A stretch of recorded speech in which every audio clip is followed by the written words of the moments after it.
Hello, everybody. I am Ocean Robbins, and I am so excited that in about 18 minutes now, we're going to begin the Food Revolution Summit. You are one of several 100,000 people who are joining in this summit and who are taking a stand for healthy, ethical, sustainable food for all. We will start with episode 1 at the top of the hour, but right now, thousands of people are already gathering from all around the world, and I want to take this moment to welcome you and to let you know, if you care about food and you know that food can be the foundation of health, if you want to prevent illness and if you want to thrive in your life, you are so in the right place. If you're somebody who sees that we live in a toxic food culture and who knows that something better is possible, if you are somebody who wants to learn the latest breakthroughs in food and health, if you're somebody who wants to make the healthiest choices possible for yourself, for your loved ones, even in the midst of all the challenges in the world right now, you're in the right place. And if you want a healthy body, if you want a healthy planet, if you want to prevent illness like Alzheimer's and cardiovascular disease and type 2 diabetes, if you want to optimize your health with a stronger immune system and deeper sleep and more energy and healthier skin and better digestion, or if you just want to feel better, you're in the right place. If you want to be a part of the solution on planet Earth, if you want to be a part of a community of others, if you ever feel like a bit of a voice in the wilderness, like it's an uphill battle just to eat healthy food and live in a healthy way in a toxic food culture, well, here I hope you will find kindred spirits, loved ones, community, and support, and a wind at your back to help you keep making vibrant and healthy choices day in and day out. We're going to be officially starting episode 1 of the Food Revolution Summit docu-series in about 17 minutes. And right now, I'm Ocean Robbins, and I'm welcoming you all here. Throughout the day, you can post comments on the broadcast page, share your top takeaways, your aha moments, what you're hoping to get out of this experience. And you can refresh the comments using the button provided there so you can see the most recent ones that have been submitted. Jay Mellon said, "I'm so excited. I love these events. I've been attending each year since 2021. So glad to see many people return and happily participate in this. Thank you all for sharing this amazing and incredibly beneficial information at no cost." Jay Mellon, thank you so much. Welcome back. A lot of folks are coming back who've been with us for years. This is our 13th annual Food Revolution Summit. Many of you, this is your first time here. Either way, welcome. We're going to have an amazing journey together over these next 8 days. Barbie said, "It's been 1 month since I switched to plants, and I'm loving everything about it. Thanks for being such a great resource of support." Barbie, we are so glad you're here. Congratulations on your month anniversary. And I'm so glad that you're having a positive experience. And I'll tell you, we hear these kinds of stories almost every day from people who have moved to a whole foods, plant-rich diet, who have cut out the junk food and the processed foods, who are saying yes to more vibrant, wholesome, healthy foods for themselves and their families, and are reaping extraordinary benefits. You're going to hear some of these stories during the Summit docu-series. Hopefully they will inspire all of you. If you're new to a plant-based lifestyle, welcome. If you've never even thought about it, welcome. If you've been an old timer, you're going to learn new stuff here that you didn't know before that will help you deepen your path and become more vibrant and healthy. Everybody's welcome here. Adriana said, "My name is Adriana. I'm so happy to be sharing this moment with all of you. Let's take our health back and help others in the process." Yes, that is so true. You know, food's very social. What we eat is deeply connected to people and cultures all around us. And so when we choose to adopt a more healthy diet, we do so not just for ourselves. We set an example, whether consciously or unconsciously, intentionally or unintentionally, that other people follow. We help to normalize ways of eating, ways of living that may be different than the norm around us. And when you do that, you help to inspire others. So as you learn things here in this summit, I hope that you will think not only, what can this do for me, but also what can this do for the people that I love, the people that depend on me, the people that I cherish, and how can I share it with them? And if you get inspired as this summit goes on, please spread the word, share with other people. You can stream the episodes on big screens if you want. You can have family viewing parties. Let's make the most of this opportunity to spread the word and help uplift the health of the people we love while we're also taking care of ourselves. Tina said, hello everyone, I'm Tina from Conroe, Texas. So excited about this journey. The best thing about this is we are fired up to learn and become the best version of ourselves. Tina, thank you for saying that. It is so true. Now, the best version of ourselves can mean lots of different things to different people because every one of us is unique. We all have our own journeys, and our own capacities, and our own challenges. Wherever you are in the journey, whatever struggles you may be facing, we're here to help you be the best version of yourself that you can. Leslie said, Ocean, can you please comment on the new study that says you should not eat blueberries because the bananas take away the good benefit, the flavonols, from the berries? I've been eating oatmeal with bananas and blueberries for the last 2 years. How long after eating oatmeal with blueberries should I wait to eat a banana? Well, Leslie, thank you so much for raising this. There was a study that was published in the journal Food and Function, which found that combining bananas and blueberries in one smoothie may not be the best way to absorb flavonols. The study found that bananas contain high levels of polyphenol oxidase, also known as PPO, which is an enzyme that makes flavonols less bioavailable. So when you combine bananas with blueberries, which are super high in flavonols, you may not get as much benefit from the berries. The study found specifically that adding bananas to a berry smoothie could reduce the amount of flavonols in the smoothie by 84%. So bananas are great and berries are great, but if you want the most benefit from your berries, you may not want to use bananas with them. So you could, for example, sweeten a smoothie with something else like oranges or mangoes. Now, keep in mind that like bananas, apples are also high in PPO, so you may not want to use apples either for sweetener in there. Now, as to how long to wait between eating berries and bananas, we don't have authoritative research on this because this is a new study that just came out recently, but I would say probably ideally you want to give it, an hour in between so that there's a chance for them to be absorbed separately. Don't make the perfect the enemy of the good here. Berries are still awesome even if you do eat them with bananas, but you won't get as much benefit. So if you want to optimize, then having them separately is optimal. We've been hearing so many wonderful comments from folks who are joining in the summit, and it's incredibly inspiring. As we go through the day, go ahead and post what you're wanting to get out of this summit, what you're learning, why you're here, where you are in your journey, and go ahead and like and respond to other people's comments as well, so we can make this a social, connective community event. I hope that what you find in this event comforts and heartens and inspires you. And I hope it supports you in bringing your food choices into alignment with what you most want for your life and for your world. We're here to give you information and resources and inspiration to help you on your path. What you do with that will be completely up to you. Just know that we're loving you and we're supporting you every step of the way. If you've just joined us, we'll be starting the Food Revolution Summit docuseries episode 1 at the top of the hour in about 11 minutes.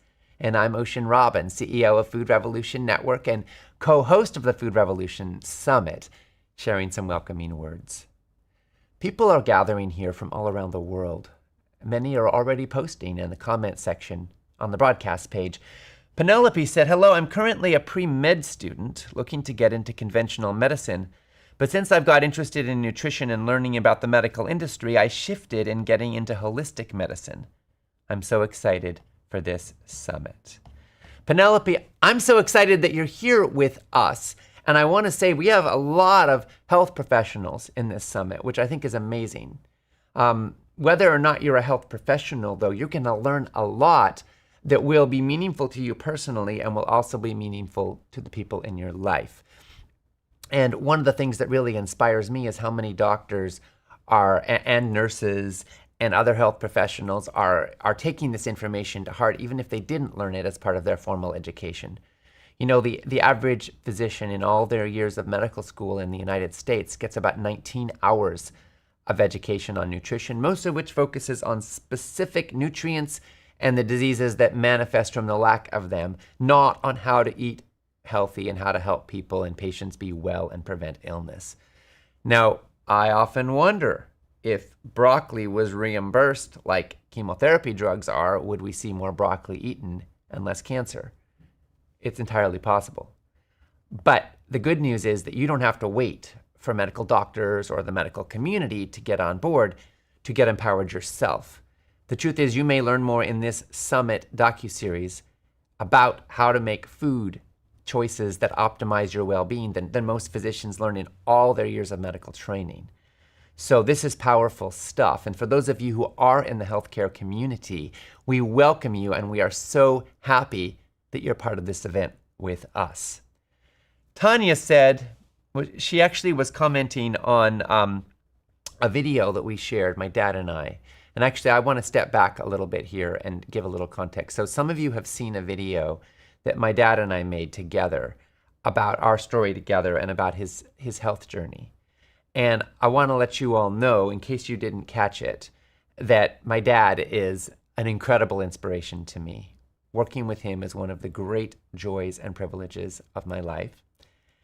I've been privileged to consider him my best friend and as well as my colleague from the beginning in many ways. And we started Food Revolution Network together 13 years ago. His books have sold millions of copies. They've helped to change the way the world eats in profound ways.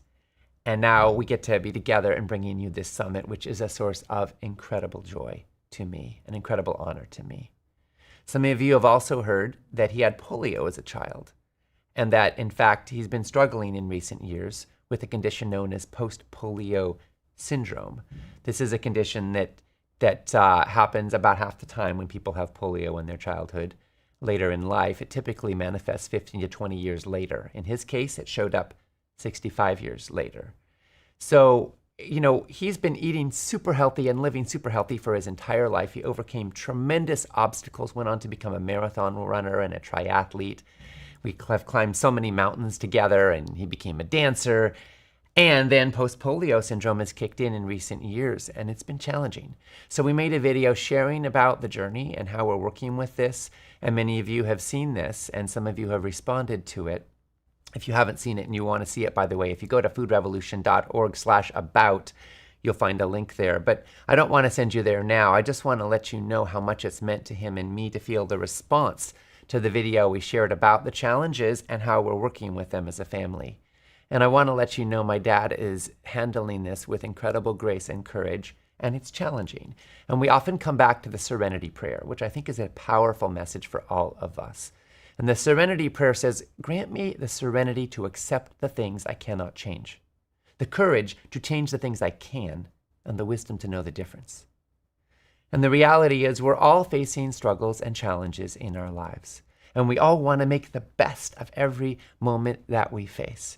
And the purpose of eating healthy and living well is not to be sure we will live forever, because none of us will. And it's not to prevent all suffering or all pain, because that is impossible in this life. But it is to make the best of what we've got, to live with as much vitality and joy and pleasure and purpose as we can. And my dad has always been and continues to be such an inspiration to me in this, both with the humility to seek serenity when he cannot change things, and with the courage to make the most of every precious day that he's got. Tanya was commenting on this story that we shared and said, I was in tears from the first word Ocean spoke, and I'm still in tears 38 minutes later. Thank you, John and Ocean. May all be fed, may all be healed, may all be loved. Wow, what an inspiration. Sending you much love and healing. Thank you, thank you, thank you for sharing this moving message and this powerful gift. You really have no idea what you've done here. You've given a great gift. Thank you, Tanya. We so appreciate your witness and your support, and the outpouring of love and support from so many people has been incredible. And I want to let you all know that my dad and I are so excited to be hosting this summit together. And speaking personally, I will say that the opportunity to work with my dad is one of the great joys of my life. And the opportunity to bring this summit to you with him is an incredible privilege. I do not take it for granted. And I'm so grateful that we get to share it with you together as a team. There's a lot of pain and suffering in the world right now. Wars and violence and so many health challenges. So many people are facing a climate crisis, and many people who are concerned about the viability of future civilization. In the face of all that we're facing in the world, it can be easy to feel overwhelmed and saddened and cynical. A lot of people start to wonder if there's really any hope for a healthier and brighter future. And we're here to say, yes, there is. We're here to say there is immense hope. And hope isn't so much a spectator sport. It's not a verb. It's not a noun, rather. It's a verb. It's not something you get from sitting on the sidelines, calculating how things will go. To me, hope comes from the actions we take and the lives we live. And when it comes to food, you are very literally carrying the keys that can shape your destiny. So in this summit, you're going to find out how you can leverage the incredible power of your food choices to create the life and the world that you want. We're going to begin the Food Revolution Summit docuseries with episode 1 in just a few minutes. Today's topic is Beyond the Deception, exposing big ag, big food, and big pharma, and reclaiming our path to wellness. We know more about food and health than any population in history, and yet we are sicker than ever. Do you know the real reasons why? In today's episode, we're going to expose the tactics that are employed by the processed food industry that so often keep us confused and hooked on their products. We're going to show the dairy industry's hidden agenda. We're going to look at the hazardous effects of pesticides on farm workers and consumers. And we're going to show how the pharmaceutical industry is making billions of dollars selling medications to an increasingly sick population. We're going to look behind the curtain and bring you grounded hope and show you how much better things can be and that the power really is in your hands to reclaim your health and to be a part of the solution on planet Earth. We will be starting episode 1 in just a couple of minutes now. As we move through this summit, you're going to hear some of the world's most brilliant doctors and health experts. And after we complete each day, I will be on with you live again to bring you my top takeaways and reflections, to sharing questions and answers, and to give some bonus resources. Before we begin with episode 1 in just a couple of minutes, I want to remind you again that right here and right now, you are part of a powerful convergence of people who care, who are committed to learning and growing and making positive choices, who value healthy food, and who are part of your food revolution. Let's make this a supportive, a non-judgmental, and a friendly community. Let's make this a safe space for each other to be exactly who we are and where we are, and to support everyone in learning and growing. A place where we can be vulnerable, where we can share our challenges and our struggles, as well as our hopes and our dreams, our victories and our breakthroughs. And remember, we're all in this journey together. We'll be starting episode 1 in just a minute now, and I can hardly wait. Tens of thousands of people have gathered already. I want to invite you to go ahead and post an introduction of yourself, if you like, in the comments thread on the broadcast page. You can say hi and share a thing you're going to get out of this summit or hoping to learn here. And go ahead and press the button that lets you refresh those comments in order to see the most recent ones that have been submitted. Remember, folks, what you learn here could make all the difference. And the way that you listen and the way that you engage will have a direct impact on how much you get out of this summit. I promise you, every minute you spend here will have value. You're going to be learning new things, breaking new ground, gaining insights, any one of which could make a world of difference. We are thrilled to be able to offer this to now more than 300,000 people joining us from more than 100 countries around the globe. Feel the power of this moment and let it seep into your bones. Let it hearten you and let it inspire you. And remember, as the episode unfolds, anytime you hear something you especially like, I want to invite you to go ahead and capture it in the comment section on the broadcast page so others can see it too. As soon as we finish episode 1, I'll be on with you to share top takeaways and aha moments and answer questions and give away some prizes and let you know more about how to get the most out of this summit. And now it's time for episode 1. Here we go.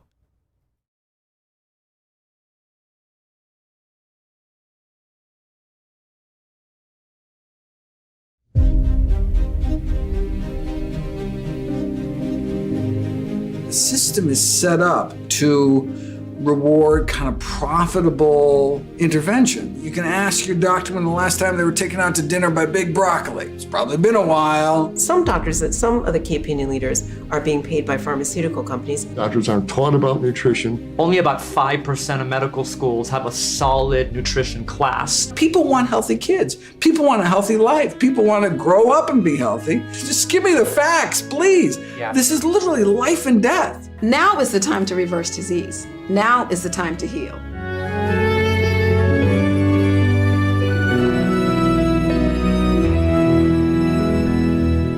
I'm Ocean Robbins, co-founder and CEO of Food Revolution Network. And I'm John Robbins, co-founder and president of Food Revolution Network. My dad and I are thrilled that you've chosen to join us for the 2024 Food Revolution Summit. In the journey to come, you're going to learn a lot of useful, practical, and important things that you don't already know. Some of what you will learn will bring you clarity. Some of it may stir you. Some of it will inspire you. And of course, we hope all of it will empower you on your path to greater health and well-being. We've created this summit because your body was meant to thrive. It was exquisitely designed to recover from injury and illness, to build strength, and to give you abundant energy for a long and healthy life. Your body is a miracle, but it's clear that the dominant food norms of our time are sickening and killing millions of people. We have higher rates of obesity, of diabetes, and Alzheimer's, and chronic illnesses than any other population that has ever lived on this planet. And it's not just our physical health that's suffering, so is our mental health. People in the US are only 4% of the world's population, but we take almost 60% of the world's antidepressant drugs. And in the last few years, we've seen surging death rates from suicide and drug overdoses and alcoholism. And these are what researchers refer to as deaths of despair. Now, we're here because we want to create something very different. You sure do. So what does all this have to do with the food you eat? A lot more than most people realize. You see, the worse our diets are, the more our bodies and our minds suffer from nutrition-induced stress. Yeah, the worse our diets get, the sicker and the more unhappy we get. Food is the foundation of health, and yet our doctors and our medical care system are focused almost exclusively on treating disease. We have a food industry that acts like health hardly matters, and we have a medical industry that acts like food hardly matters. Our doctors are being trained in how to treat the symptoms of illness, but they're not being trained in how to help us be healthy. We are spending trillions of dollars on what we call healthcare. But the truth is, we're not caring for health. Mostly, we are managing the symptoms of dis-ease. However, there are some brave doctors and health researchers who are challenging the status quo, and they are lighting a path to health and wellness for all of us. In this Summit docuseries, we're going to introduce you to 45 of the world's top food and health experts. These are the researchers, the authors, the medical doctors who are on the front lines of understanding the science and promoting positive change. Our goal here is we want to clear up confusion. We want to empower you with the wisdom that you need to make wise and healthy choices for yourself and for the people that you love. In this, our first episode, we're going to look at how big pharma and big agribusiness and misguided government policies are leading to huge profits for a few, while fueling a toxic food culture that is making so many of us sick. And we're going to look at what's really causing our health crisis, why we're spending trillions of dollars on healthcare while most of us are getting sicker and sicker, and most importantly of all, what you can do about it. Welcome to the 2024 Food Revolution Summit. It's time for a food revolution. The food revolution is impactful. The food revolution is transformative. Compassion. It's time for a food revolution. The food revolution is life. The future of medicine. Long overdue. It's time. It's time. It is time for a food revolution. The food revolution is our future. It's power to change the world. And it's available for everyone. It's time for a food revolution.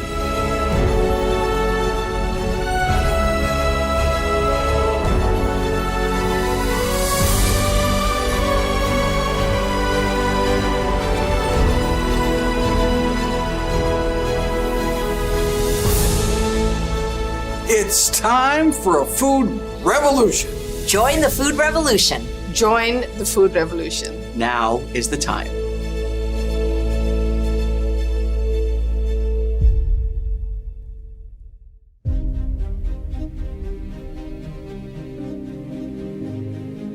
The science is there, and it's just, even if there's no profit motive to get it out, people want healthy kids. People want a healthy life. People want to grow up and be healthy. And so there's this hunger for, just objective, just give me the facts, please. Yeah. This is literally life and death, right? And so if there's anything to base a decision upon evidence, it's the number one reason you and all your loved ones will die, which is diet. It's easy in today's food culture to forget how crucially important our food is to our health and to how we feel about ourselves, to how we look, and to how we function in the world. And while it's certainly true that each of us is unique, one thing that's pretty well universal is that the food we eat really matters. To a great extent, it shapes your destiny. This can be hard to fully grasp when you live in a society where it's considered normal to be overweight, anxious, and depressed, where we think it's normal for half of our elders to have dementia, and for staggering numbers of us to have high blood pressure, type 2 diabetes, heart disease, and so many other serious problems. Chronic disease may be typical, but it doesn't have to be normal. And it also doesn't have to be your fate. When I was a kid, doctors often appeared in cigarette ads and were even seen endorsing specific brands. But the times have changed. Study after study illumined the truth about the health effects of tobacco smoke on the human body. And eventually, the medical profession could no longer ignore the truth. In time, we saw warning labels on tobacco products. And the medical community is now solidly aligned in encouraging people not to smoke. So we've seen that sometimes societal norms can change dramatically as new information becomes available. Yes. Now today, we've got thousands of studies published in peer-reviewed medical journals that are making it clear that the modern industrialized diet is hazardous to our health. In fact, according to a major study published by the Institute of Health Metrics and Evaluation at the University of Washington, the modern diet now causes more deaths than tobacco smoke.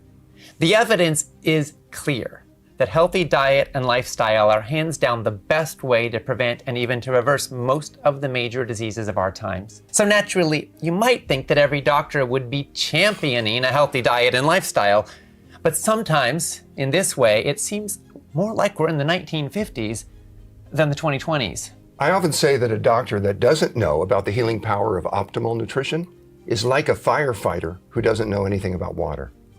But doctors are taught next to nothing about nutrition in medical school. My wonderful medical profession is very good at dealing with acute problems. We're good at dealing with the heart attack after the arteries clog and the strokes after the high blood pressure has caused its havoc and the amputations after the diabetes has done its damage.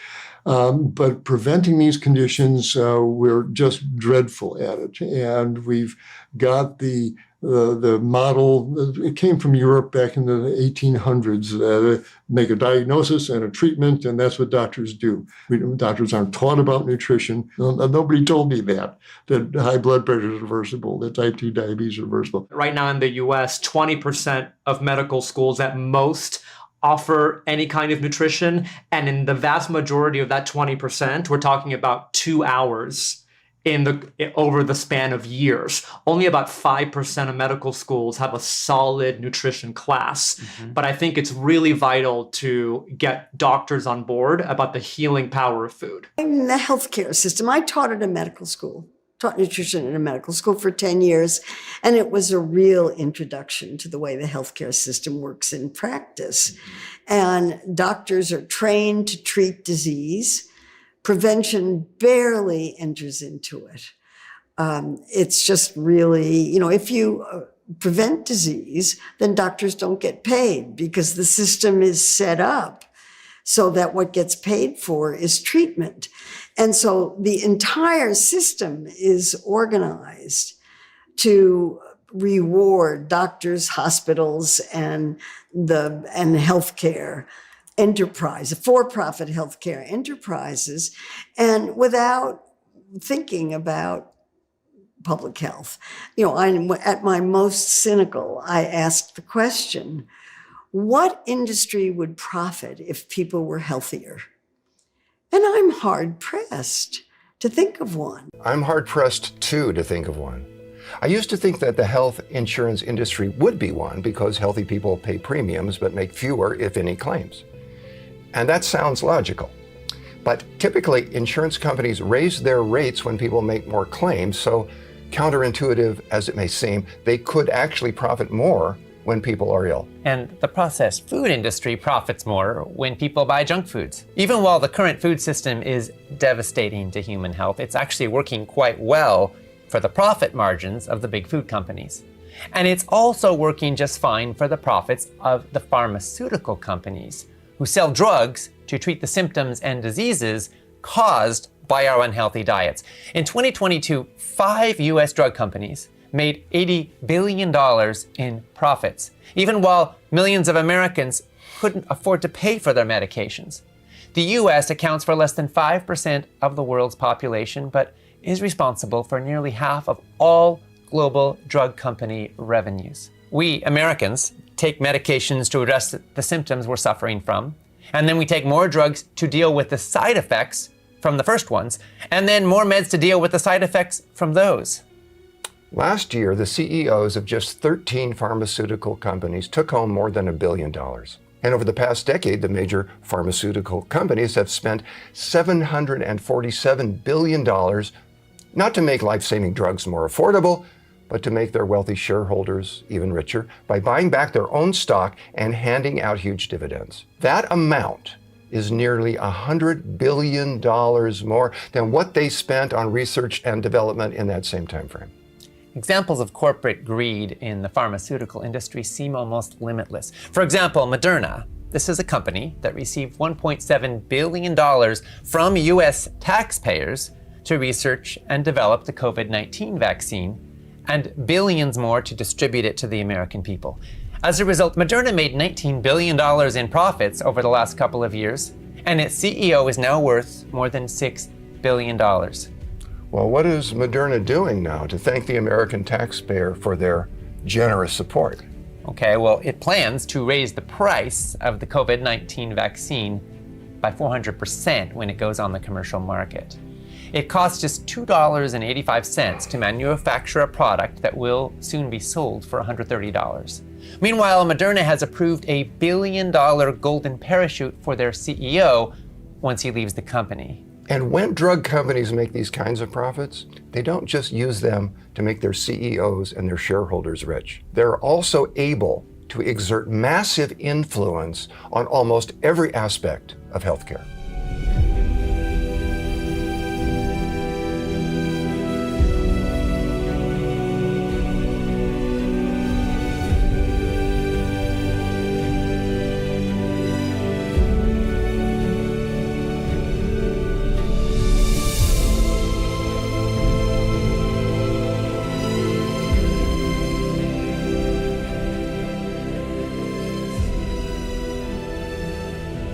Big Pharma really means the largest pharmaceutical companies, and they're really affecting how medicine is practiced, but really they're affecting medical information. They're affecting the knowledge that physicians and other healthcare providers have, and they're also affecting the knowledge that consumers have. So some of our very ideas about disease and what constitutes a disease have really been created or influenced by pharma.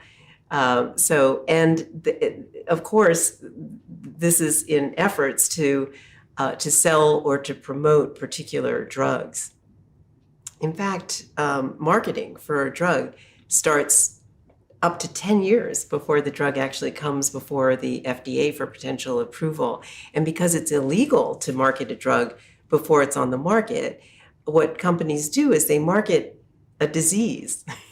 They might exaggerate the importance of a specific symptom, for example, or they might be promoting a particular mechanism or pathology of a disease that they have a drug that might be addressing, or they might be exaggerating the risks of other drugs or other interventions in order to sort of prepare the market for their product. I think the issue of the pharmaceutical industry funding medical schools and medical curriculums is a problem, because often what happens is that a patient might go in to see their clinician with things that can be fixed through food. So somebody might go in with heart disease and they'll be given a statin. Although we know that from a nutritional standpoint, there's something called medical nutrition therapy for that reason. You can manage heart disease, you can lower cholesterol, you can lower triglycerides, you can even lower blood pressure simply by changing your diet. But most doctors, A, are not aware of this, so they prescribe medication. The other problem is that most doctors, because they're not aware of the medicinal effect of food, may not even think to refer that patient to a dietitian for nutrition counseling. And so then what we have are people taking medications, but of course medications have side effects. It's a very high profit business. Pharmaceutical companies will say that they're spending a lot of money on research, but really they're spending more money on marketing drugs than they are on research. And when you think about when you think about sort of assessing drugs, that if you have the best drug for a condition, that's not going to be a secret. Doctors are going to talk about it at medical meetings. You don't need to sell a drug if it's really effective. Some doctors, some of the key opinion leaders are being paid by pharmaceutical companies. Others are just, they might be being visited by drug reps, by pharmaceutical sales representatives who are carrying information about their drug, but they're also buying lunch for the office. So these meals are very effective, and the drug reps and the companies are actually monitoring the prescriptions of the doctors. They know all the prescriptions that the physician writes for their drugs and other drugs, and they also buy patient records. Your patient record is probably sold to pharmaceutical companies. There's the role of big pharma in funding medical education, both at an undergraduate level and through postgraduate medical education, continuing medical education. And so, you can ask your doctor when the last time they were taken out to dinner by Big Broccoli. It's probably been a while. It's just the system is set up to reward kind of profitable intervention. If you can find a way that a type of care, treatment would foster huge profits, it would be the standard practice of medicine overnight. Even though there are many studies showing that changing your diet, exercising more can really help with type 2 diabetes, there's been a lot of emphasis on drugs. But even for people who do require drugs for type 2 diabetes, of course, diet and exercise can really reduce the needed doses for drugs. And in many cases, it can substitute for drugs. But why isn't that done on a regular basis? Because the money's not there. Mm-hmm. The money's not there. The profit margin isn't there. The business of business is business. But our business is health. Our business is wellness. Exactly. Our business is wellness. And it's amazing what can be accomplished with optimal nutrition. It really is amazing. Recently, 8 people with diabetes gathered together to see what would happen if, for 10 days, they stopped taking the multiple drug regimens they'd been prescribed and instead started eating a healthy, whole foods, plant-based diet. This 10-day immersion was filmed and wound up being shared in the feature-length documentary, From Food to Freedom. All of these folks had diabetes, and many had other serious health problems as well. I was diagnosed with diabetes and high blood pressure and high cholesterol. And because I had a stroke, I'm still on some blood thinning medications. My name's Dennis Haddock. I'm from a small town in Arkansas called Mena. I grew up in a household where my father worked in a pork processing plant. So we had pork 6 days a week. And I've been a meat eater ever since. And I've been slowly moving away from that, but it wasn't until I walked into the door here that I stopped eating meat. You look like your photo. My doctor said, well, we should get you on some diabetes medication. I said, okay, hey, that's gonna work, fine, give me the pill. So I added the pill, but it wasn't like I made any substantial lifestyle changes. 3 or 4 years later, I have a different doctor, and he said, this oral stuff is not working for you. I'm going to put you on Traceba. And now I'm in this downward cycle. All of a sudden it's, okay, 35 units, 40 units, 45 units. Now I'm up to 54 units on a daily basis. And I figured, okay, well, you know, I'm not feeling all that well. And I figured if I can move on and get into a plant-based diet, my health will improve, generally speaking. Not just getting rid of the diabetes medications, but the overall health will improve.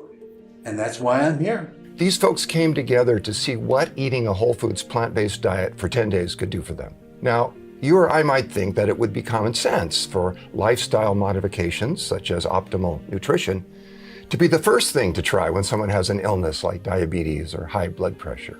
That might seem like common sense to a lot of us, but it is most definitely not how the drug companies see it. You know, I've said that that pharmaceutical companies, they can affect concepts of disease and they can oppose or put out messages that are disadvantageous to competitors. Well, diet and exercise are competitors as well.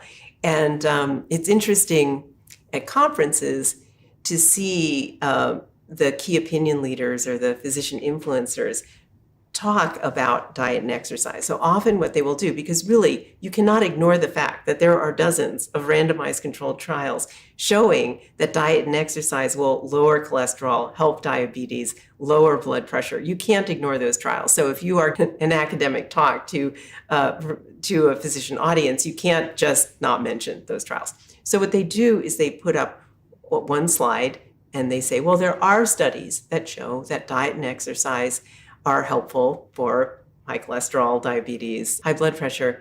And then they look at the audience and they say, but as we know, our patients won't do that. And then they move on to the drugs. So rather than actually encouraging physicians to talk to their patients about diet, to talk to their patients about exercise, or have tricks and strategies and tactics to actually help their patients exercise or help their patients change their diet, they just go straight to the drugs. As part of the Food to Freedom immersion program, participants together watched an ad for Trulicity, a common diabetes drug that is in the same family as is and similar to Ozempic and the other diabetes and weight loss drugs that have become so popular today. The ad presents taking these drugs as a form of patient empowerment. I have the power to lower my A1C. Because I can still make my own insulin, and Trulicity activates my body to release it. Once weekly Trulicity is for type 2 diabetes. Most people taking it reached an A1C under 7%. Trulicity may also help you lose up to 10 pounds and lower your risk of cardiovascular events, whether you know you're at risk or not. Trulicity isn't for people with type 1 diabetes. It's not approved for use in children. Don't take Trulicity if you're allergic to it, you or your family have medullary thyroid cancer, or have multiple endocrine neoplasia syndrome type 2. Stop Trulicity and call your doctor right away if you have an allergic reaction, a lump or swelling in your neck, severe stomach pain, changes in vision, or diabetic retinopathy. Serious side effects may include pancreatitis. Taking Trulicity with sulfonylurea or insulin raises low blood sugar risk. Side effects include nausea, vomiting, and diarrhea, which can lead to dehydration and may worsen kidney problems. I have it within me to lower my A1C. Ask your doctor about once weekly Trulicity. Vignesh, you look like you're deep in thought here. Like you said, I was very deep in thought. Just even to calm down, because I could feel my heart already racing. Because what they promote throughout their whole ad is a sense of hope for people with chronic disease. A sense that they can live an ordinary life, a life free of diabetes. But the way they approach it is in a very perverse way. I think, yeah, they just really try to pull the wool over people's eyes and make it look like, you know, you're just going to live a happy, healthy life. Where in fact, you know, the disease is going to get worse, the diabetes is going to get worse. It's money driven. They want to keep making money. And if you have no hope, then you're going to keep, well, I'm going to try this. Hopefully I'll feel better. But in the realm of things, you don't feel better. You're just lingering, for a better word. And Trulicity is expensive. I had to choose between taking Trulicity and going to a sleep doctor. And because of the cost of Trulicity, the cost of insulin, there were times that I went to a food pantry and got vegetables and stuff. Every now and then. It wasn't all the time, but I have. What would you tell people who are watching this commercial? What would I say to someone watching this advertisement? I have no judgment for you. I truly empathize with the struggles you have had in your life that have led you to seeking hope in such a terrible way. What I'm about to offer you is not for everyone. There are people who can't handle it. Changing your habits, changing your mindset is not an easy thing to do. And if you feel like you can't handle it, then feel free, take your pill. Just know your life will never be your own. If you value your free will, if you value what's been given to you, all you have to do is eat your vegetables. In a little while, we'll come back to see how these immersion participants fared when they took 10 days off to eat a healthy diet. I'm rooting for them to do well. And you may be also, but I doubt that the drug companies share that aspiration. You see, there's no money in healthy people, and there's no money in dead people. The money is in the middle. People who are alive, sort of, but with one or more chronic conditions. Someone has to stand up and say that the answer isn't another pill. The answer is spinach. Of course, the pharmaceutical industry is not the only powerful lobby profiting from a system that's making so many people sick. There are also other established interests that are committed to keeping you hooked as a customer, regardless of whether their products are helping or harming you. There are lobbies for everything. I mean, there are lobbies for chocolate and lobbies for berries and lobbies for everything. But when you look at all the food lobbies, one of the most active, busy, aggressive, well-funded is the dairy industry. And they have really exploited what the law allows them to do. There is a law in the United States that says that the Department of Agriculture has to promote American agricultural products. So that means that when the dietary guidelines for Americans are promulgated and the Department of Agriculture is involved in creating them, they're going to say, have 3 glasses of milk every day. That's not science, that's promotion. And so then they will put posters into schools telling kids that this is what they should be doing. And so we all kind of grow up thinking, well, this is truth, but it's really just part of the promotional process. The school meal program is based on USDA policies and regulations. And, still the USDA considers dairy its own separate food group. That is completely because of dairy industry lobbying. Because if you look at the nutrition science behind it, you can have a perfectly balanced, perfectly healthy diet that completely omits dairy. There is nothing in dairy that you cannot get in other foods. But because the school lunch program is impacted by USDA policies, it is mandated that every school lunch must always have a dairy component. And also we get to the fact that it comes back to money. A lot of school districts, the first thing that gets slashed when they have to make budget cuts might be school lunch. So I do feel for schools because they have razor thin budgets to work with. And we come back to the concept that when you're looking to save money, anything that comes from a government subsidized crop is going to be a lot cheaper. If milk and other dairy products were the cornerstones of good health that the dairy industry ads want us to believe they are, then subsidizing dairy products might be a good thing. And it would make sense for dairy products to be their very own food group. Many of us were told during our childhoods to drink milk every day. But was that advice really in our best interest? Or was it industry propaganda?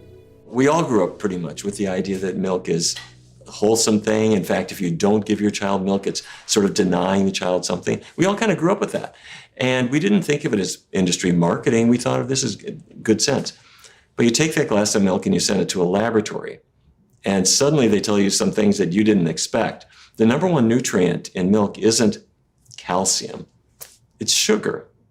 Lactose sugar. Lactose is not digestible to a lot of people. It's digestible when you're a nursing baby because you have lactase enzymes that can digest that milk sugar. But as you get away from the age of weaning, for most people, those enzymes go away. And you drink milk, and then you get all that sugar that becomes indigestible, and you get diarrhea and bloating and gassiness and pain. Now, for most white people, there is a genetic mutation that has caused that lactase enzyme to persist.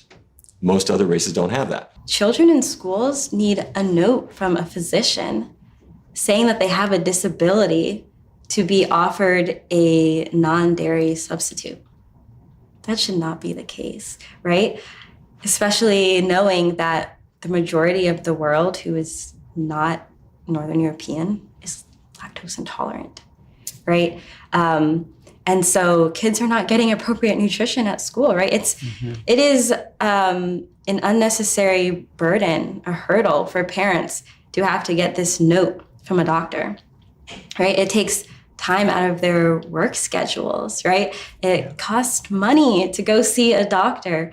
That shouldn't be a barrier for a child to be able to have a beverage they can digest. Yeah, a beverage that that their body doesn't react to in a way that makes them feel sick. Right? The way that schools are set up right now, there's a federal law that prevents the promotion of anything else but milk in schools.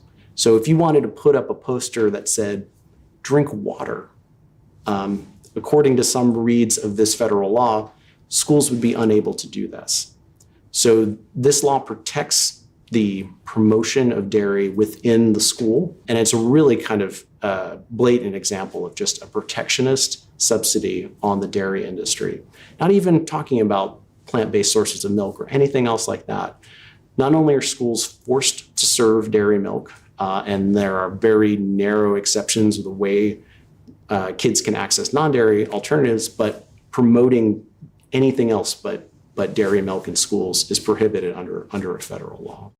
Dairy products are quite popular in Sweden, and one study followed 60,000 Swedish women over 13 years. The researchers found that those women with the highest dairy consumption had twice the risk of ovarian cancer compared with those who consumed the least dairy products. And other studies have come to similar conclusions, and one has concluded that women who drink 1 or more glasses of whole milk a day are at least 3 times more likely to develop ovarian cancer. Heavily promoting cow's milk to children is particularly absurd when you take into account the fact that the vast majority of the human race stops producing lactase, which is the enzyme required to digest milk, after infancy. As we've heard, only people of Northern European descent typically retain the ability to produce lactase and can drink milk throughout their lives. Most people of African or Asian or indigenous descent do not retain this ability and are therefore what is called lactose intolerant. Now, some people say that when the U.S. dietary guidelines ignore the biological reality of lactose intolerance, this amounts to an example of dietary racism. But whether these policies are the result of racism or just another case of greed run totally amok, the result is not a positive for anyone, and particularly not for people of color. So we see this disproportionately, mostly inside of individuals of color, but we're seeing this across the board, that this lactose intolerance that's there. I think the concern is the fact that it's widely mandated in some instances, right? And in other instances, promoted as if it's the answer for everyone, when the large portion of the world is intolerant of dairy. It's a major issue as it relates to why, when we look at a domino effect, that if as a child, if I'm unable to digest my milk and they say I need to drink milk, what's going to happen when my stomach is disrupted? When now I may have allergies that exacerbates asthma, and I live in environments in which there's pollution and noise, I'm not sleeping well, now I can't pay attention in school, and I have this combination of effects that happen, what's my academic achievement going to be like? What's my level of engagement going to be like? And there are a lot of kids nowadays who are speaking out against that. In fact, there was a case in Los Angeles where a young woman, Marielle Williamson, said, I want to have information about this. I want to talk about the downside of dairy. So if a school says, well, I want to put water in the line first, or I want to have almond milk next to it, not allowed.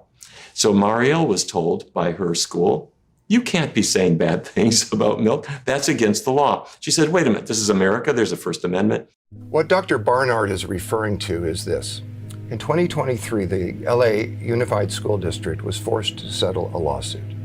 What prompted the lawsuit was that Marielle Williamson, at the time a senior at Eagle Rock High School, had been told by her school that she could not share information about plant-based milk or be critical in any way of the dairy industry in the school cafeteria unless she provided pro-dairy content as well. The settlement was a win for free speech advocates and for critics of dairy in schools who have been silenced by the threat of legal consequences if there was even a perceived criticism of dairy products. This settlement was certainly a step in the right direction, but the battle is far from over.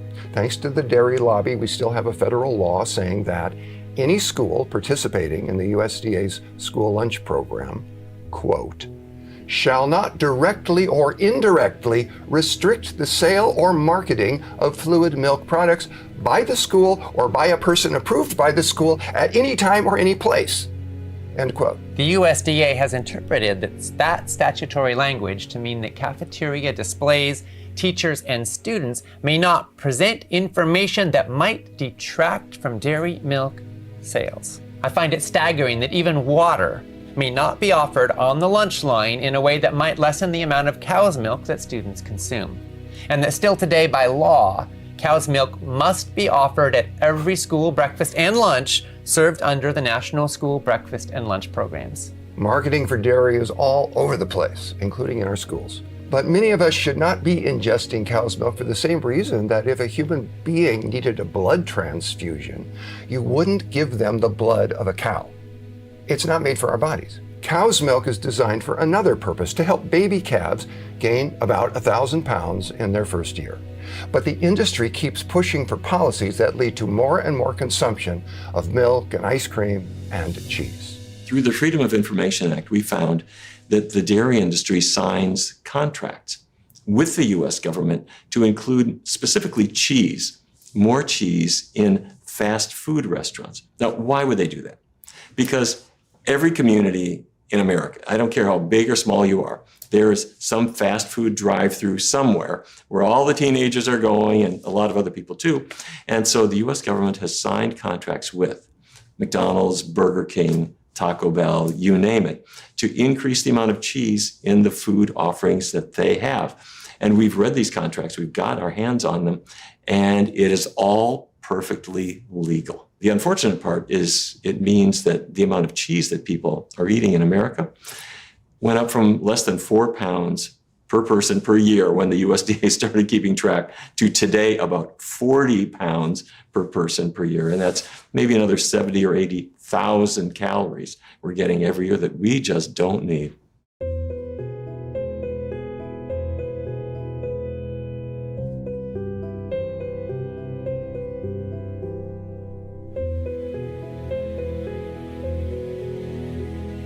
Although government agencies exist, at least in theory, to promote and protect the public welfare, in function, they're often heavily influenced by established interests. Politics, it may not surprise you, have a major impact on food.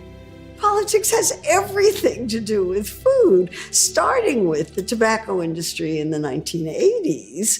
The tobacco industry was selling products that were demonstrably, by that time, known to cause lung cancer. And so they diversified into food. They bought Kraft. They bought other food companies.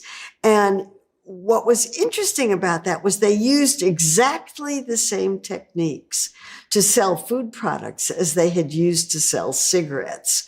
So the first thing they wanted to make sure was that the food products they were making were so irresistibly delicious that you couldn't stop eating them. There was that famous Lay's Bet you can't eat just one. Bet you can't eat just one. And now, of course, we have really, really good research showing that indeed you cannot. And that these products encourage people to eat more calories without recognizing it. And so food companies adopted the same kind of techniques. And today you can say, and even though tobacco companies don't own the food companies anymore. They divested them. The companies are still following the same playbook and still doing exactly the same kinds of things. So, I wrote a book about how the food industry influences nutrition research by buying research studies and paying for them.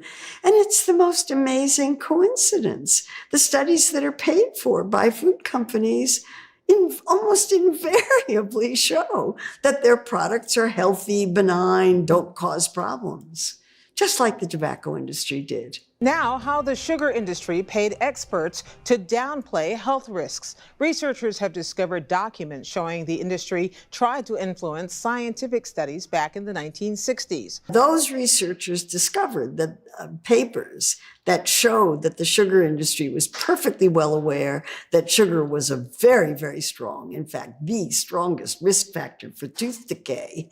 But they did everything they could, following the tobacco industry's playbook to the letter, to deflect attention from that and to say that it was really had nothing to do with dietary issues. It had everything to do with toothbrushing, and you didn't need to worry about sugar. It wasn't a problem at all. And they they funded their own research to demonstrate that that sugar was not necessarily a factor. One of the things that amazed me about the research that these Harvard researchers did was that it showed a correlation of sugar to tooth decay and other health and heart disease, actually, that was exactly the same as the curve that showed that fat was related, that saturated fat was related to heart disease. But the researchers said that sugar had nothing to do with it and that it was entirely saturated fat. Well, saturated fat is still a risk factor for heart disease. It really is. But it exonerated sugar at the time, and it just was it a coincidence that research was paid for by the sugar industry? They didn't really declare it at the time. They didn't have to at the time. So it was an interesting discovery. And that's why industry-funded research just confuses everything. Let's start with the fact that sugar is just about ubiquitous in the food supply and ask ourselves why. Okay, we would expect sugar to be added to foods that are overtly sweet. You'd expect added sugar in desserts. You would expect added sugar in sweet treats. You wouldn't necessarily expect added sugar in salad dressing. You wouldn't think about pouring a packet of sugar over lettuce. You wouldn't necessarily think about added sugar in pasta sauce. You wouldn't pour a packet of sugar over linguine. You wouldn't think about added sugar in, say, potato chips or on French fries. You wouldn't pour a packet of sugar there either. It's added in all those places. So what's going on? Is this just food supply madness? And the answer is no. It's much more objective oriented than that. It's highly intelligent. The way we register fullness and satiety is taste and experience specific. And one of the things that's been recognized about human physiology across all cultures is the threshold for getting full of sweetness is higher than any other flavor. So when you're fed up with salty and savory and umami and everything else, you still have room for sweet. Food industry knows this. Our food is spiked, essentially, to put our appetite center in overdrive. And there are many different ways to do this, but by far the most effective method is to put sugar in everything. The result, of course, is we get way too much sugar. And it's not so much that any amount of sugar is a poison, but the father of toxicology, Paracelsus, famously said the dose makes the poison. We get way too much sugar. Sugar injures the cells, the endothelium that line our blood vessels, or 60,000 miles of blood vessels, causes immediate injury and inflammation. Within 2 to 4 hours, those blood vessels begin to constrict down. Sugar causes a disruption in our microbiome. It can begin to feed the unhealthy bacterial populations. You get this overgrowth of bad bacteria that can lead to inflammation, disruption of the gut, susceptibility to colon cancer. Sugar suppresses the immune system. Just a few tablespoons of sugar suppresses the part of the immune system, the natural killer cells that are so important in fighting viruses and bacteria. Sugar has been linked to cancer. Sugar has been linked to heart disease. Sugar is transferred into triglycerides, which can be stored in muscle, causing the eventual buildup of intramyocellular lipid and insulin resistance. Sugar is harmful. And yet it's in everything that we eat today. In about 1900, the average person ate 5 pounds of sugar per person per year. And today we're close to 140 pounds of sugar and sweeteners in our food. If the average person is eating 140 pounds of sugar every year, if that's the average, then half of our people are eating more than that. We have many folks who are actually consuming their own weight in sugar every year, or more. The pervasive use of added sugars in processed foods today is one of the many reasons that every responsible health authority is telling us to eat more real food rather than the ultra-processed food-like products that sadly today make up nearly 2/3 of the calories in the American diet. These products are more food-like substances than they are real food. A lot of us have the impression that nutritional authorities don't agree, but there really is an overarching scientific consensus, and it calls for us to eat fresh whole foods grown and produced sustainably that have been minimally processed or not processed at all. We're starting out with in the United States, where 60% of the American diet is processed foods, which includes, commercial baked goods, like pasta, salad oils, mayonnaise, donuts, cookies, crackers, rice cakes, breakfast bars, chips, soft drinks. That's the majority of what people eat. The American diet is a processed food-based diet, which sets the framework for the inevitable consequence, which is serious diseases that permeate our society and create untold amount of human tragedy, both physically and mentally as well. If you want to make people money, you sell people profitable products. What's profitable? Ultra-processed crap, or taxpayer subsidized artificially cheap things like dollar menu burgers. You're never going to see an ad for sweet potato on the Super Bowl because even a sweet potato grower is not going to say buy sweet, because they'll just buy their competitors' sweet potatoes. There's just the whole system is set up to reward those making the most money. So the CEO of Coca-Cola couldn't care about childhood obesity if they wanted to, because if they did, they'd just get kicked out, because it's all about the next quarterly earnings. And we're going to make that selling broccoli? We're going to make that selling apples? No. Food companies are not social service agencies. They're not public health agencies. They're businesses. They have stockholders to please. They have to not only make a profit, but they have to grow their profit every 90 days and report growth. So they're in a situation in which they're required to have infinite growth. Not a very nice situation to be in, but that's the way our economic system works. And they're part of it. So their job is to sell more product to as many people as possible, as often as possible. And they do that by advertising, but that's only the most obvious way. For every $1 spent on advertising, there are $2 spent on everything else they're doing.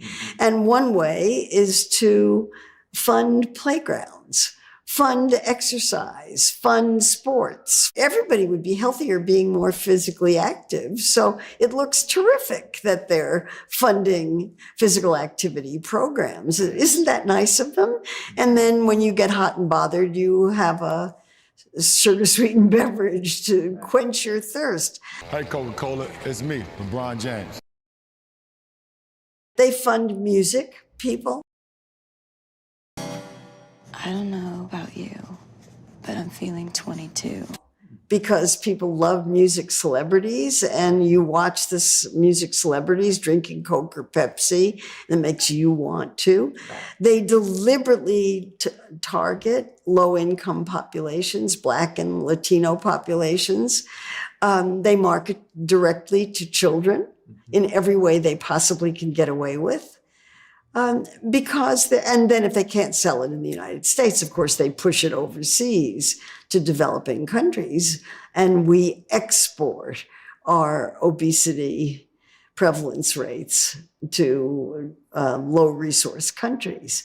And they're really good at it. Soft drinks, like other high-sugar beverages, have been engineered to be so super tasty that they hijack our taste buds. They make it harder for you to enjoy simple and natural tasting things like fruits and vegetables, or even water.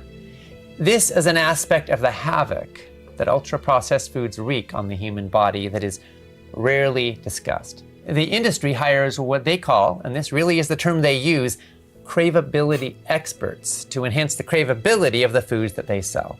And the result is addictive foods that have such a high craveability factor that, in comparison, natural foods like fresh veggies and even fresh fruits can seem bland or dull.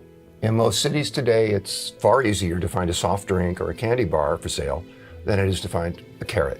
We're all tempted to eat the junk foods that seem to be almost everywhere in our food environments. But it's the people who are the most time-stressed and the most financially stressed who are the most likely to buy foods that are convenient and cheap, even when they know that those foods will lead to long-term health problems. The junk food industry knows all about this, which is why it deliberately targets minority communities. Last year, fully 90% of all the food ads that targeted Black and Hispanic communities were pushing fast food, candy, sugary drinks, and unhealthy snacks. Black and Hispanic kids see 75% more fast food ads than the general population of kids. This kind of thing can be disturbing to anyone who cares about children.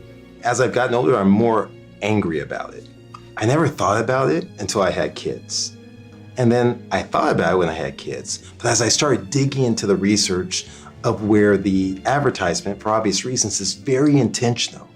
And it's intentional to influence the kids because we understand that food is power. And so in a lot of situations, parents who are stressed, they use food to console the kids or to control the kids, to act a particular way. And the advertisers know this. So they're getting the kids to partake and want to eat certain things. The worst part is that being African American, I've become grossly aware of the disparities in terms of the burden of advertising inside of communities of color that's disproportionate. And one might say, well, how is there disproportionate advertising? Advertisement is advertisement. But when you're seeing billboards that are at increased clip inside of certain neighborhoods, when you're seeing magazine articles, when you're seeing television, and we understand the research that goes into those things, that they're really targeting certain groups and kids, that's problematic because they're planting seeds that everyone's going to build upon as they get older of brand recognition. That now they're in schools, that now they've seen this in their favorite sports athletes advertising for it, or they're musicians and they're saying, I want to be just like them. And so it's a huge harm from my perspective in terms of what we're doing for our future, for our kids. It's so unfair. It's hard not to get a little angry because when we grew up, I grew up in the 1950s and 60s, and there were sugar cereals everywhere, and we didn't know in a way. And your parents just wanted, at least they're eating the cereal, even though it's full of sugar. You know, the parents have all the love in their heart. But the reality is, what are we doing to these children's proteins throughout their body? Are we aging their tissues? What are we doing to their taste preferences, to their brain chemistry? And now we know better. It's not 1950 anymore. It's 70 years later, and we know the destructive effects this has. And yet, we Homo sapiens are funny creatures. And even though we know we might be hurting a whole generation of kids, if there's money to be made, it seems to blind the folks in power in the industry. They keep churning this stuff out. These junk food ads are designed to engage children on an emotional level, and they're often highly entertaining. Kids are simply no match for the highly persuasive marketing campaigns that are designed to get them hooked on foods that are profitable for the food industry to sell. The fact that these foods are harmful to kids and that they seriously damage children's health doesn't seem to deter them one bit. And meanwhile, we have highly consistent and solid evidence that junk food ads play a major role in increasing the risk of a child becoming obese. I think it's a shame that we allow these junk food companies to prey on our children in this way. They're making money, of course, but at what cost? Yeah, at enormous cost. And of course, that's why we're here. So we can learn the truth about what's going on and so we can do something about it. We've been talking a lot about dairy products and sugar and money. And when I think of sugar and dairy and money, I think in particular about the ice cream business. As you may know, my grandfather, my dad's dad, was the co-founder and co-owner of what became the world's largest ice cream company, Baskin-Robbins. From his childhood on, my dad was expected and groomed to one day run and eventually inherit a company that today is worth more than $9 billion. But he chose to walk away from the opportunity and from any access to or dependence on the family wealth in order to do the work that we're doing together now, the work to which he's devoted his life. Have you ever regretted walking away from the company and all the money that it represented? No, really, no. Why is that? Oh, Ocean, for so many reasons. For one, I wouldn't be doing this work with you now. And I love doing it with you. Yeah. And I often think about my uncle, Bert Baskin. He was a very big man. He ate a lot of ice cream, and he died from a heart attack at the age of 54. He left his wife, my aunt, a widow, and his kids, my cousins, fatherless. His death was one of the reasons I chose to walk away from Baskin-Robbins. I didn't want to spend my life selling a product that could contribute to more people like my Uncle Bert, suffering and dying needlessly. Well, I'm so glad you made that choice. I love that we get to do this together. And I'm sure that a lot of our participants feel the same way. You know, you've created a legacy of health that I feel so grateful to carry forward. And I think you've done a lot more good for the world than if you had invented a 30-second flavor.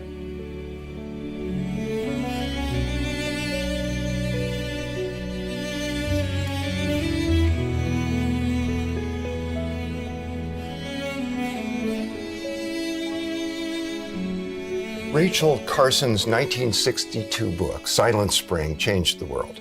And today she's considered by many to be the mother of the environmental movement. But it's easy to forget that at that time, at the time she published her work, the companies that manufactured the pesticides she was warning us about, they launched a blistering attack aimed at discrediting the book and destroying the credibility of its author. Silent Spring was first published at a time when the women's movement was in its early days.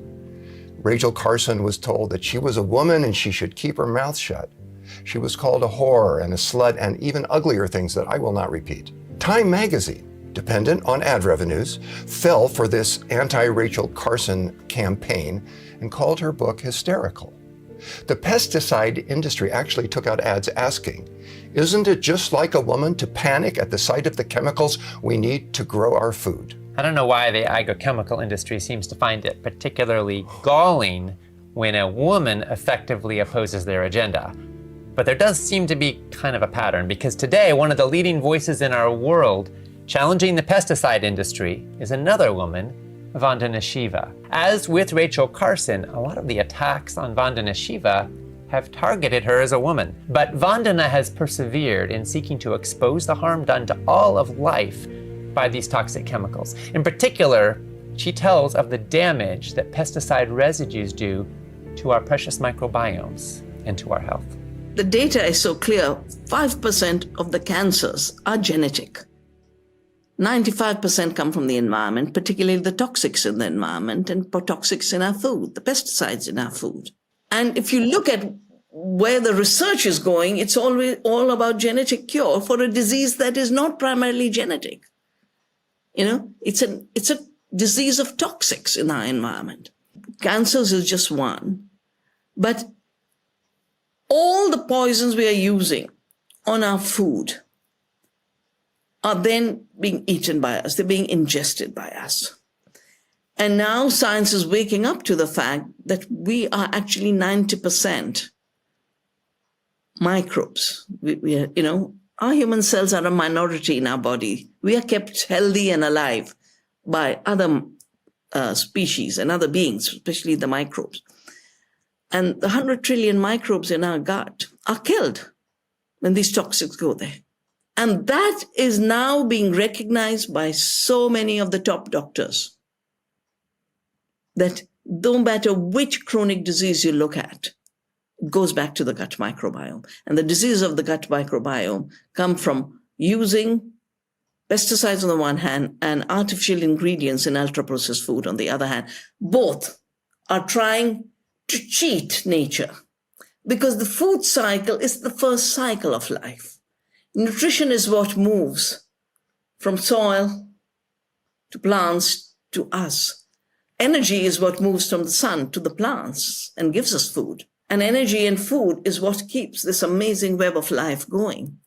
And we are being made to believe that you can substitute this amazing creative force of the wholesomeness of real food with toxics, and it will not have a consequence. Well, I'm enormously concerned about pesticides and astonished by how little we know about them and how little attention they get. We all have them in our bodies. Children have them. How serious are they? Why isn't everybody studying this?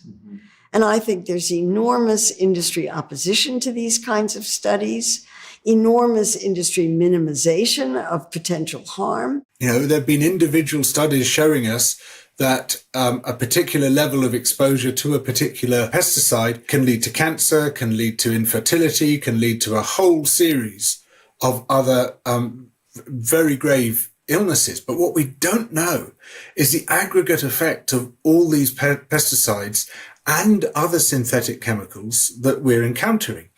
I mean, it's an absolutely shocking fact that 80% of the synthetic chemicals which are being released into the world have not been tested for their environmental or their human health impacts. I mean, it's such a massive failure of governance that. I mean, that sort of stands almost, you can almost see it written on the sort of tombstone of humanity. We didn't test these chemicals before we released them. And so we've got very little idea of how most of them operate on the human body. You know, we know from some very tragic cases that some of them are extremely dangerous to human beings. But what we have much less idea of is what the cumulative low-level exposure to a cocktail of these toxins is. And one of the things we're seeing is a very rapid drop-off in fertility. People having much more difficulty conceiving children. Male sperm counts right down, female fertility right down. And we don't know exactly what's causing that, but the synthetic chemicals are a very strong candidate. In fact, they seem to be the most likely explanation for this very frightening trend, where we're heading towards a point at which very few people can have children because of the toxic load. And again, there's this sense that we're just going at it blind. You know, we're steaming into this situation without the knowledge we need to understand what the implications are. Pesticide companies like to spread the belief that organic food is an elitist luxury. And while it is an unfortunate reality today that healthy and organic food often costs more, I don't think organic food is at all elitist. What I do think is elitist is our perverse agricultural system that makes foods grown with poisons and agricultural practices that degrade our topsoil and suck our aquifers dry the cheapest to buy. What we need to ask is, why is the cost of organic food as high as it is? Part of the answer is that we've been subsidizing a model of industrial agriculture that's based on the use of agrochemicals. If we were instead to invest in organic agriculture and to practice true cost accounting that factored environmental impact into the price of the foods, then healthy and organic food would be far more affordable and far more accessible to everybody. And the benefits would just ripple out from there.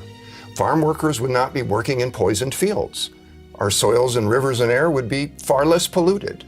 Our land would remain fertile and could continue to feed us. Small farmers could make a decent living, and the people who pick the fruits and vegetables that are the foundations of a healthy diet would not be getting cancer and dying in their 40s.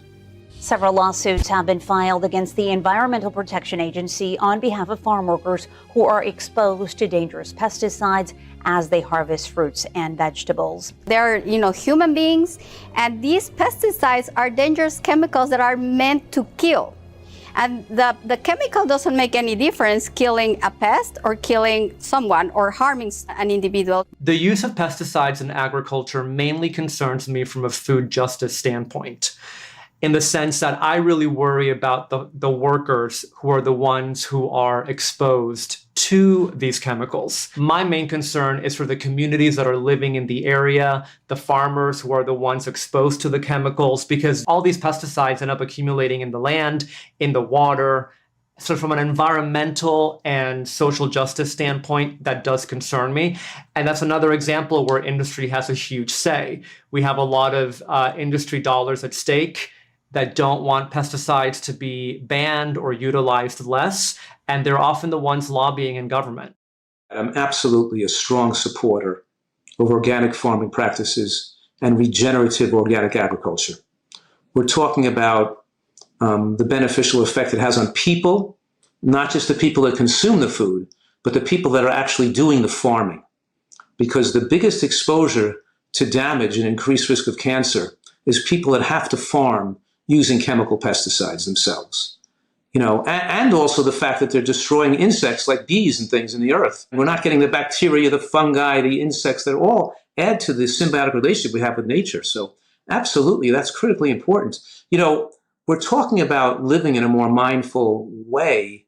And the question is, when you eat food, we're having gratitude for the miraculous structure and wonder of food, which heals our, which fuels our immune function and enables our body to be disease resistant. And there's probably 1,000 nutrients in a strawberry, not just 10. There's 1,000 nutrients in there, half of them we haven't discovered yet. And our body interacts with those nutrients in a very deep and profound way. For example, the ergothioneine in mushrooms. Who knew that there's a receptor on the cell wall for ergothioneine that stabilizes the cell nucleus when we're exposed to these compounds found in mushrooms? And the whole thing is ridiculously impressive. You know what I mean? It's just like beautiful, the way we have this relationship with food. But at the same time, we're appreciating the food, how good it tastes, its wondrous qualities to heal us and protect us, and we eat real organic food.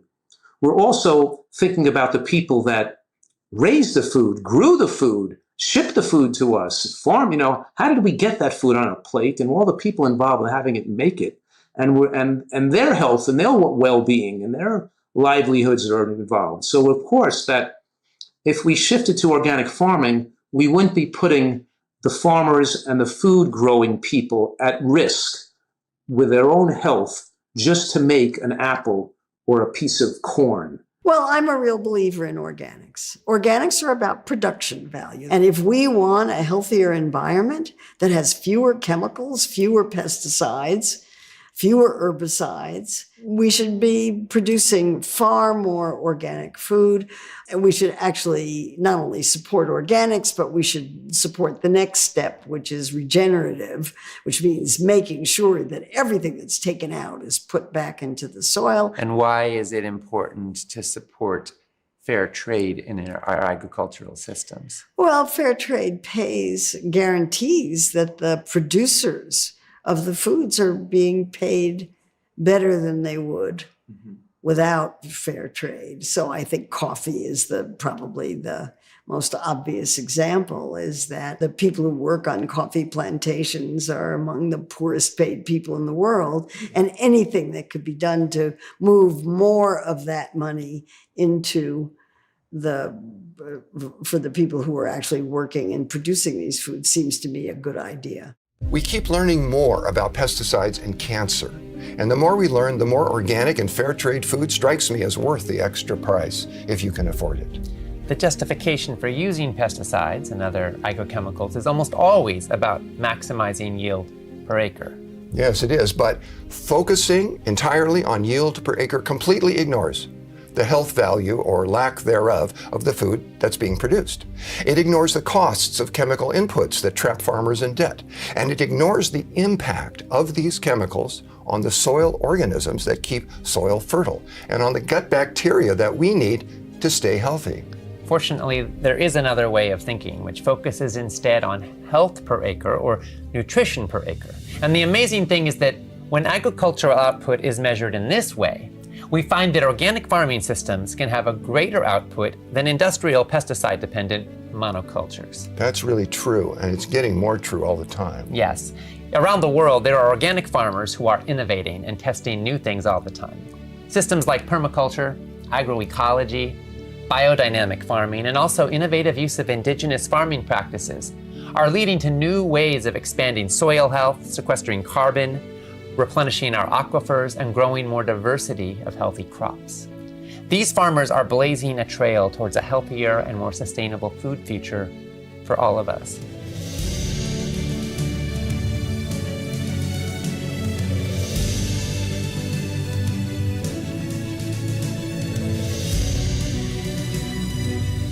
In the United States, we've got a Department of Agriculture that's encouraging all of us to eat more fruits and vegetables. That's good. But the very same Department of Agriculture is spending tens of billions of dollars every year subsidizing the production of genetically engineered corn and soy, which ultimately brings down the price of factory-farmed animal products and ultra-processed junk foods. Now, what sense does it make for us as taxpayers to be heavily subsidizing crops that every health authority is telling us we should be eating less of? What sense does it make for us to be doing almost nothing to subsidize the fruits and the vegetables we're supposed to be eating more of? If there is a responsibility to spend the public's money in a way that's consistent with the public's health, shouldn't taxpayers be subsidizing the foods that are better for us? We have a commodity agriculture system in the United States in which nearly 45% of the corn crop is used as feed for animals. Another 45% is converted to ethanol for automobiles. And that leaves 10% or less as food for people. We don't have a food system that grows food for people. We have a food system focused on feed for animals and fuel for automobiles. And these commodity crops are subsidized by the government to the tune of billions of dollars a year. And that's what we're paying for. We're not paying for a system that's food for people. One of the great ironies of the American agricultural system is it's not about food. The other thing it messes up is the price of foods, because if corn and soybeans are subsidized, then they become very low-cost ingredients that the makers of ultra-processed foods can buy at very low cost, put into these ultra-processed food products that encourage people to eat so much, leave them on the shelf for enormous periods of time, and sell them at enormous profit. I mean, this whole system is designed to make profit for the food companies. It's not about public health. It's not about feeding the world. It's about making profit for food companies. You wouldn't be surprised to know that the USDA provides a lot of meat, a lot of dairy to schools, and it's a little bit harder to have plant-based sources in there. When we go to school districts and we talk to them about plant-based options, we find that school districts often save money when it comes to plant-based options. It's either cost neutral or cost savings. And if you think about it, if you're providing, a meat chili, or if you're providing chili with beans, you can see some cost savings there because beans are a lot cheaper in some cases. But that is also distorted by subsidies that make it cheaper for meat and dairy to be purchased by schools and not other sources of protein and other foods. One of the reasons why people can afford to buy meat is that the feed for animals is subsidized by the government. 45% of the corn crop is feed for animals, subsidized, which means that the cost of feeding animals is much lower than it would be if the real costs were involved. And so that has encouraged the development of concentrated animal feeding operations, CAFOs, in which thousands of animals are lumped together in one area, polluting the environment, causing enormous problems. And the federal government is paying for this and we as taxpayers are subsidizing this because the farm bill subsidies go to feed animals. CAFOs are created to collect the subsidies for animal feed. There's nothing efficient about putting animals in prisons. But when you put them in a huge prison like that, what you do is you turn food grain that would have fed people into animal feed. And that is the reason of the increased upset stomachs of animals and the increased methane. CAFOs stink. When you go past a CAFO, it has a horrible smell. Like in the shrimp industry too, the factory farming of shrimp is driven by the feed industry. That's where the big money is, and it's all linked to subsidies. Otherwise, it's a hugely inefficient system. You feed 10 times the protein to the factory farms than you get out as protein. For shrimp, you feed 10 times more fish caught at sea to the shrimp to get 1/10. So these are negative economies, and they wouldn't exist if we did true costs and true ecological assessment and we got rid of the subsidies. The animal agriculture industry definitely benefits from subsidies of feedstuff. And that's why the vast majority of cattle, for example, in this country, are eating a lot of soy and corn, which is a whole problem because, for example, in the case of cows are not naturally supposed to be eating corn. They're supposed to be eating grass and hay and other things of that nature. So what happens is that when cows are living off of corn, that is not good for them. They get sick a lot. That means they require antibiotics. So it's all related. And essentially what we have here, ironically, much like humans, we have a lot of cattle that are constantly sick and constantly having to get antibiotics because much like humans, they're eating diets that are not optimal or healthy. I think when people talk about subsidies, they think like, here's a check to, a pig farmer. But the other way that agriculture is subsidized is by exempting a lot of the treatment of animals on farms from local and state animal cruelty laws. So if you look at your town or your county or wherever you're at, and most animal cruelty laws are at a very local level, you'll probably see a explicit carve out for agriculture activities. So whatever you would do to your dog, if you want to put your dog in a gestation crate, well, that is something that you definitely might get either arrested for or ticketed or whatever it is in your locality. But if you put a pig in there because you are on a hog farm, well, that is exempted. So another way that we subsidize animal agriculture in this country is by exempting the treatment of those animals from cruelty laws. Every one of the 50 U.S. states has legislation criminalizing cruelty to animals. And yet, every single one of those states' legislation specifically exempts animals destined for human consumption. And what that means in practice is that the animals raised for meat and dairy and eggs in the U.S. are subjected to conditions that if you did that to a dog or to a cat, you could be arrested for a felony. And the same principle applies in most other countries around the world. If you were to lift the veil and see what's actually done to the cows, to the pigs, to the turkeys, to the chickens in these operations, well, you don't have to be an animal rights person or a vegetarian to find it deeply disturbing. So true. Our industrial meat and dairy products come from factory farms, which are also called CAFOs, an acronym that stands for Concentrated Animal Feeding Operations. The most widely eaten meat in the United States, and one of the most popular worldwide, is chicken. The industry, of course, would rather you not know where your chicken is coming from. But Mercy for Animals director Leah Garces thinks everybody, vegetarian or not, deserves to know. Well, a modern broiler operation will consist of a long shed that could be 50 feet about by 50 feet wide, 50 feet long, 50 feet wide. That shed will have no windows. It will have giant fans at the end of one side, and otherwise has dim light. That warehouse will be stuffed wall to wall with chickens. At first, those chickens will be tennis ball in size, but within 4 to 5 weeks, they will get to football size, and they will be wing to wing, unable to move around freely, stuffed, literally stuffed, like a sea of white is what you will see. And the conditions in which they are kept are such that they are sitting on not only their own feces, but the feces from previous flocks. And that litter is not changed. In between flocks, it might be turned over or combed over or composted over of some kind. But that litter, therefore, is very warm. And I've literally stuck a thermometer down in there, and it'll be between 85 and 90 degrees, that litter.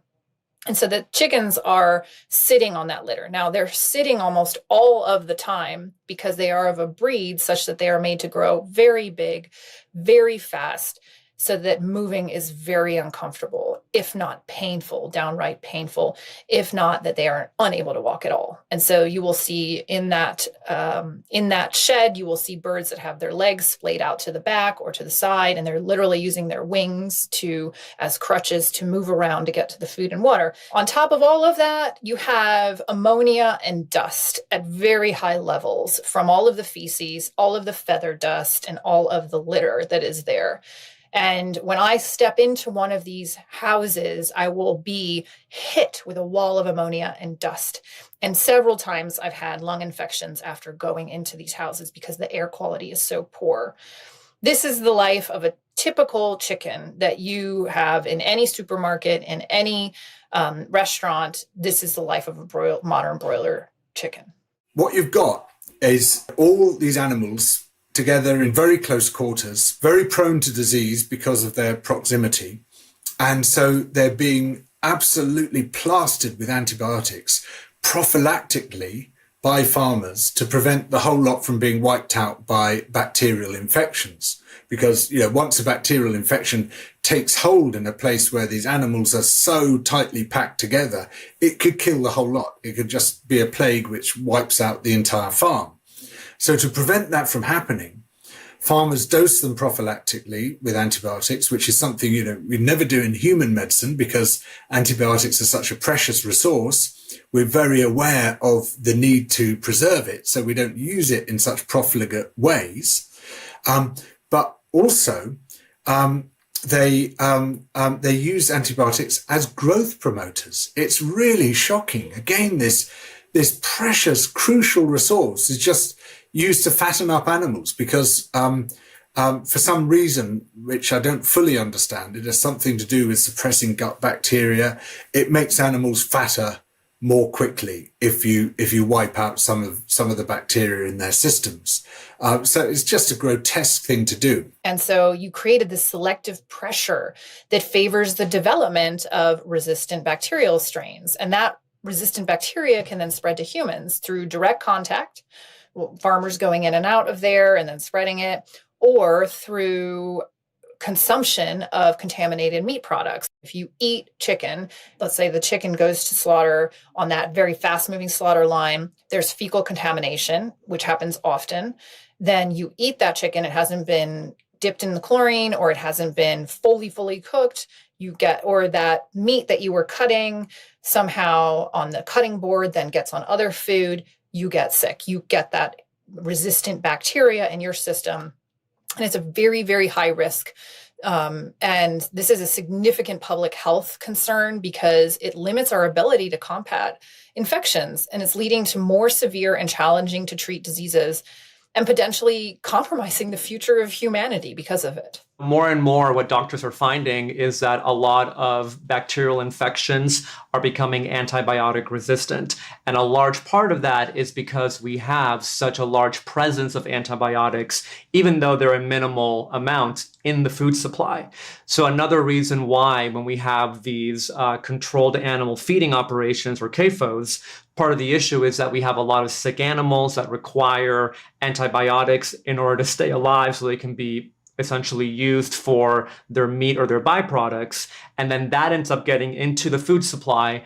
And antibiotic resistance is something that even the World Health Organization has recognized as a global issue that needs to be addressed. We're seeing the spread of these antibiotic resistance genes right the way around the planet. And that is a severe threat to human health. I mean, people don't appreciate the extent to which modern medicine is so dependent on antibiotics. You can't get safe childbirth without antibiotics. You can't have safe surgery without antibiotics. You can't have chemotherapy without antibiotics. There's so much of modern medicine is totally dependent on it. And without antibiotics, it's another existential threat to humanity, basically.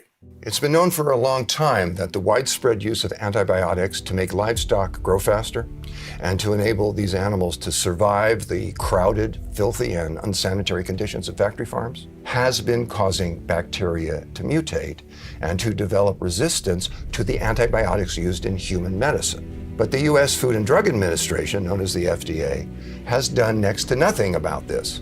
until 2015, when the agency finally took the basic steps of requiring veterinary prescriptions for antibiotics and banning some uses of these medicines in factory farms. Now, these were steps that some European regulators had taken a decade or more previously. And at first, they did some good. Thanks to these two actions by the FDA, sales of medically important antibiotics for livestock dropped significantly from 2015 to 2017. However, it seems that big meat just can't quit antibiotics. Since 2017, antibiotic sales for livestock have been rising. In 2017, the meat industry purchased 62% of the entire U.S. supply of medically important antibiotics. By 2020, that had risen to 69%, and it has continued to climb since then. And this is a sobering turn of events. It has life and death implications. In 2019, antibiotic-resistant bacteria killed more than 1 million people globally, including 35,000 Americans. And more than 5 million others around the world died from diseases in which antibiotic resistance played a role. This is far more than the global toll from HIV/AIDS or malaria, which is why the World Health Organization calls antibiotic resistance one of the biggest threats to global health, food security, and development today. Today, over half of the 9 billion chickens farmed for meat in the U.S. are raised without antibiotics, which shows that this transition is possible. But the chicken industry never used more than 5 or 6% of the antibiotics used in meat production, and the reduction that the chicken industry has achieved has not spread to the production of American beef and pork, which together account for the vast majority of medically important antibiotics fed to farmed animals. In fact, antibiotic use in pork production has risen by more than 30% in the last 6 years. And while the beef industry keeps making pledges to reduce use, those pledges come with no timelines and no enforcement mechanisms and seem to be mostly PR, which is tragic because nothing less than the future of human medicine is at stake.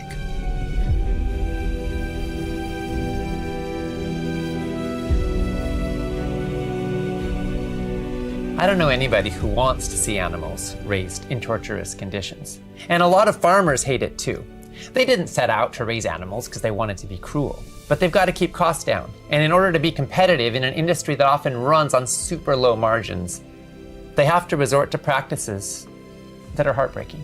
A few years ago, I got to talk with Craig Watts, who spent 20 years running a factory farming operation for Purdue. Can you tell us what you learned from your conversations with Craig? Absolutely. Craig is from Fairmont, North Carolina. In 1992, he put up chicken barns on land that had been in his family for nearly 200 years and signed on as a contractor with Purdue Farms. Driven by economic pressure, Craig did exactly what Purdue told him to do, even when it meant treating chickens terribly. He spent decades presiding over barns that were jammed with tens of thousands of miserable birds. They'd been bred to grow massive breasts as quickly as possible, and their legs were unable to support their morbidly obese bodies. If humans grew at the same rate as today's chickens, a human baby by the age of 8 weeks would weigh 660 pounds.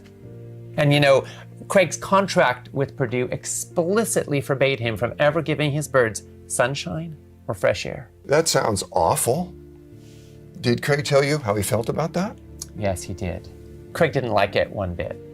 But he felt like he had no choice if he wanted to survive economically. And then one day in 2014, Craig saw an ad on television in which Jim Purdue, the company's chairperson, was walking through a clean and uncrowded chicken barn with full-grown healthy birds while talking about doing the right thing and raising chickens cage-free. And then as now, the company's packages even carried a seal from the US Department of Agriculture with verification that the birds were raised cage-free. Now, according to Craig, that's when his BS alarm sounded. It was one thing to be forced by economics to keep chickens in abject misery.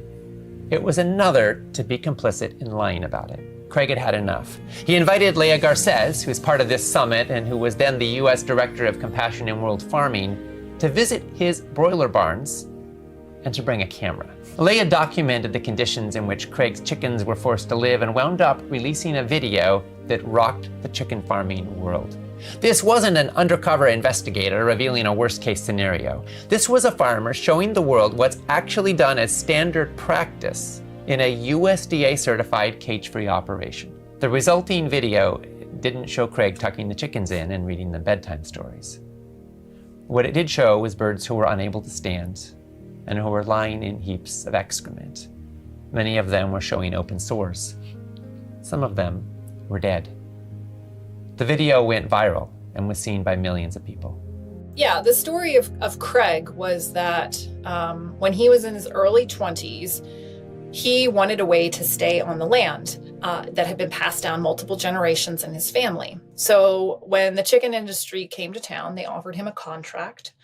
And they said, if you sign this contract, we'll bring chickens to you, every single flock, and you just have to take out a big loan to buy all the equipment and the housing. So Craig did that. He thought it was like a dream come true. He'd be his own business owner. And it went really well at first, but after time, it did not go well. And it's a factory farm, so chickens get sick, and when they get sick, chickens die, and he didn't get paid for those dead chickens, but his mortgage stayed the same. And so pretty soon he started to fall behind.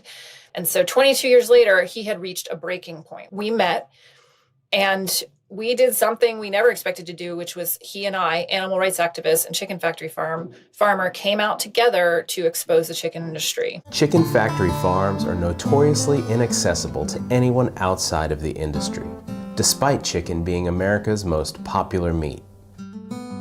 So this is the first time that I have been invited by a contract farmer that is working for one of the biggest integrators in the country. I'm Craig Watts. I'm a contract poultry producer with Purdue Farms. Why were you open to letting me visit? I'm open to anything because this stuff is not as advertised.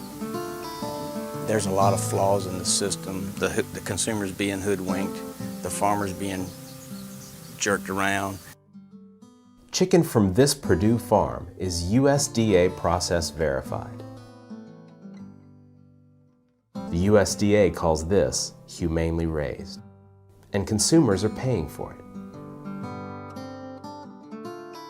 The story went viral. In the first 24 hours, we had 1 million views on the video. It was in the New York Times. It was covered globally, and it shook the industry to its core. It was a big wake-up call. And it was a big wake-up call to me as well, that through this collaboration with an unlikely ally, suddenly we had a megaphone to talk about how bad the chicken industry was.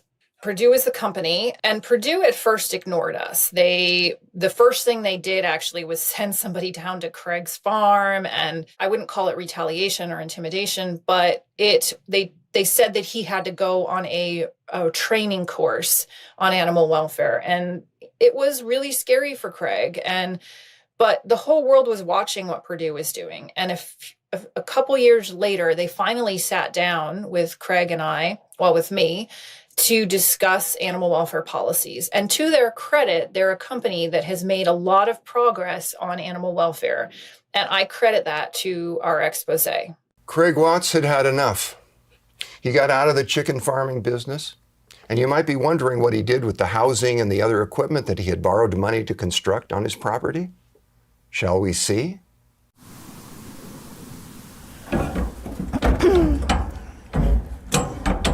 It's like open it a little safer. And there we go. All right.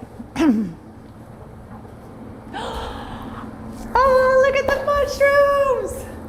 Oh, they're amazing.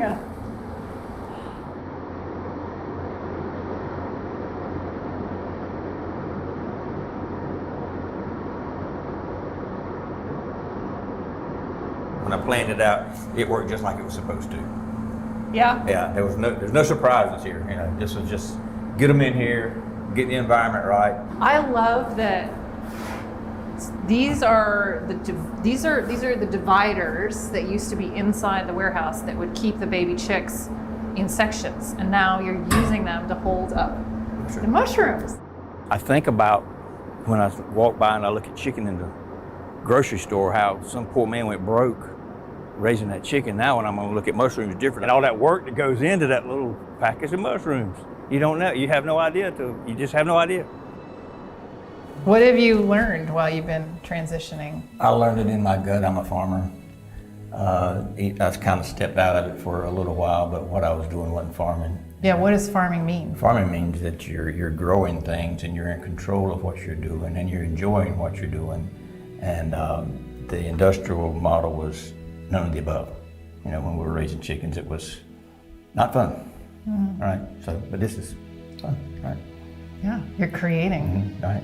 What Craig Watts has been through has not been easy, but he has responded to a painful predicament in a way that I find admirable. Growing medicinal mushrooms instead of factory farm chickens?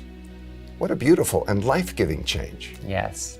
Craig's one of my heroes. He had the courage to speak the truth, even when his livelihood was at risk.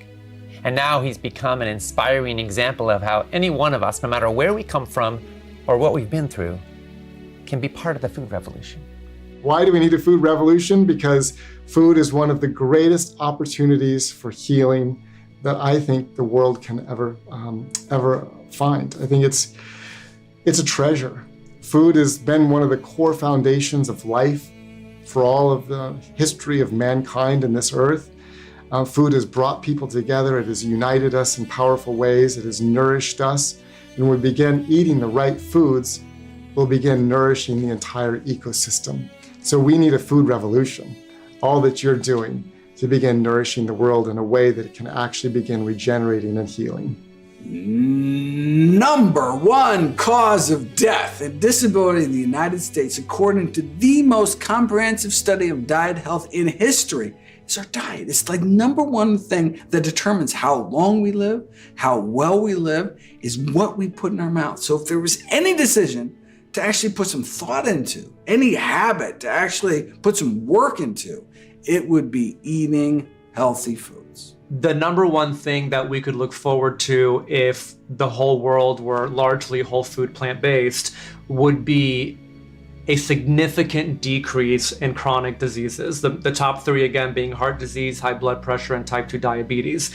In turn, that would place much less of a burden on the healthcare industry. That would free up so much more money that could be invested in other things and used for a variety of uses, whether that is environmental initiatives or simply making healthy foods more accessible to people.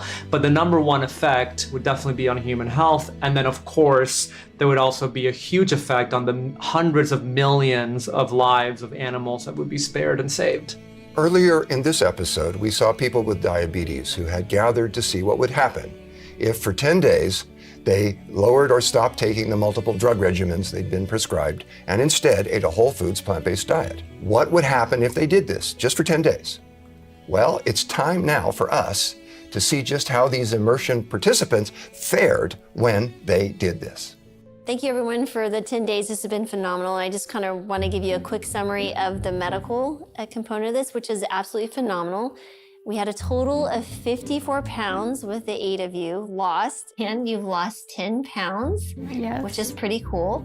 So you have lost 6 pounds, you've lost 7 pounds, but let's talk about our cholesterol because that was really the main issue for you. Yes. So when you came in, your total cholesterol was 202 and your LDL was 121. So after 10 days on a whole food plant-based diet, the results today that came in, there we go, total cholesterol 166. Oh my God, I've never had that one. And your LDL was 97. Wow. That's just 10 days, like just about almost a 50-point drop. That's amazing. Total cholesterol 168. Yeah, and LDL 91. And so your next lab results show a total cholesterol of 100, so 23 points, and your LDL stayed around 42. So those are phenomenal. You're a young person because that means that plaque is building up. But now your total cholesterol, 123. You're the biggest drop of everybody. You're joking? No. The total cholesterol drop on average was over 20%. Your LDL cholesterol, which can cause plaque to build up in your arteries, dropped by nearly 25%. So that alone is exciting, but we've stopped medications. You had cholesterol issues, diabetes, high blood pressures. Now you're off all of your hypertensive meds, which were 3. You were on 2 diabetic meds. Those are stopped. Your blood sugars look great. Your blood pressures are normal. So you've had about a 95% drop in your insulin. You use a pump. Yes. But now you're on literally a tiny microdose, 3 high blood pressure meds, 5 diabetes meds, including 54 units of long-acting insulin. That's correct, yeah. And you have had normal blood pressure, 118 over 60 something this morning, and normal blood sugars, Yep. like 80 this afternoon. Without the drugs. I haven't had the drugs in 10 days. Right. I Oh, keep and we forgetting about stopped that. your gout medicine. I That's forgot. So that's 9 medicines we've stopped. Nobody's on insulin except a few, and you're on 95% less or 60% less. That's absolutely phenomenal.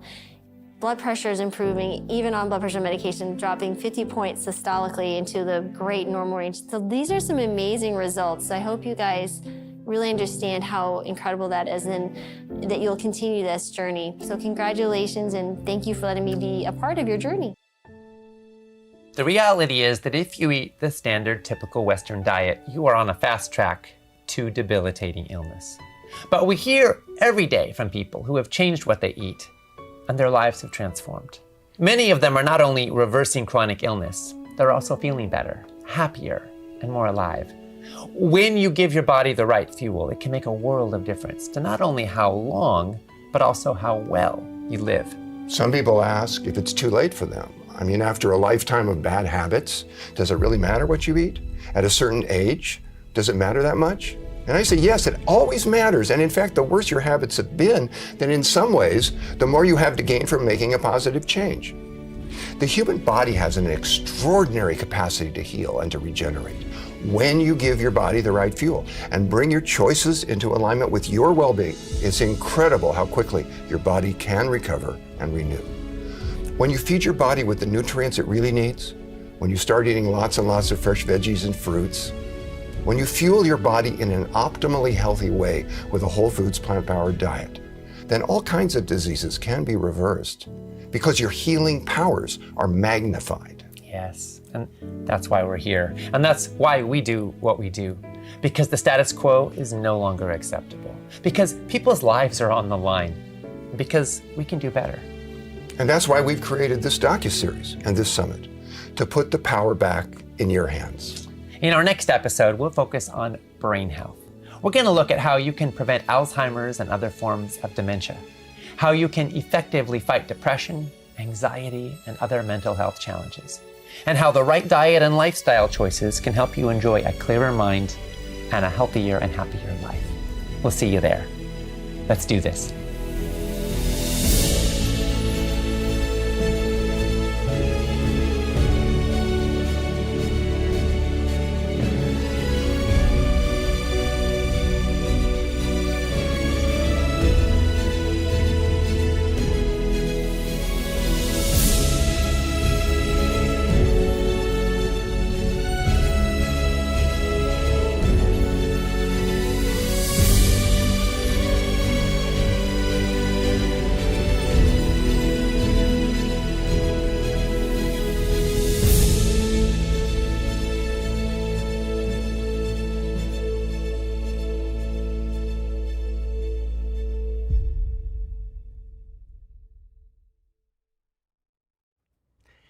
Thank you so much for joining us in that broadcast of episode 1.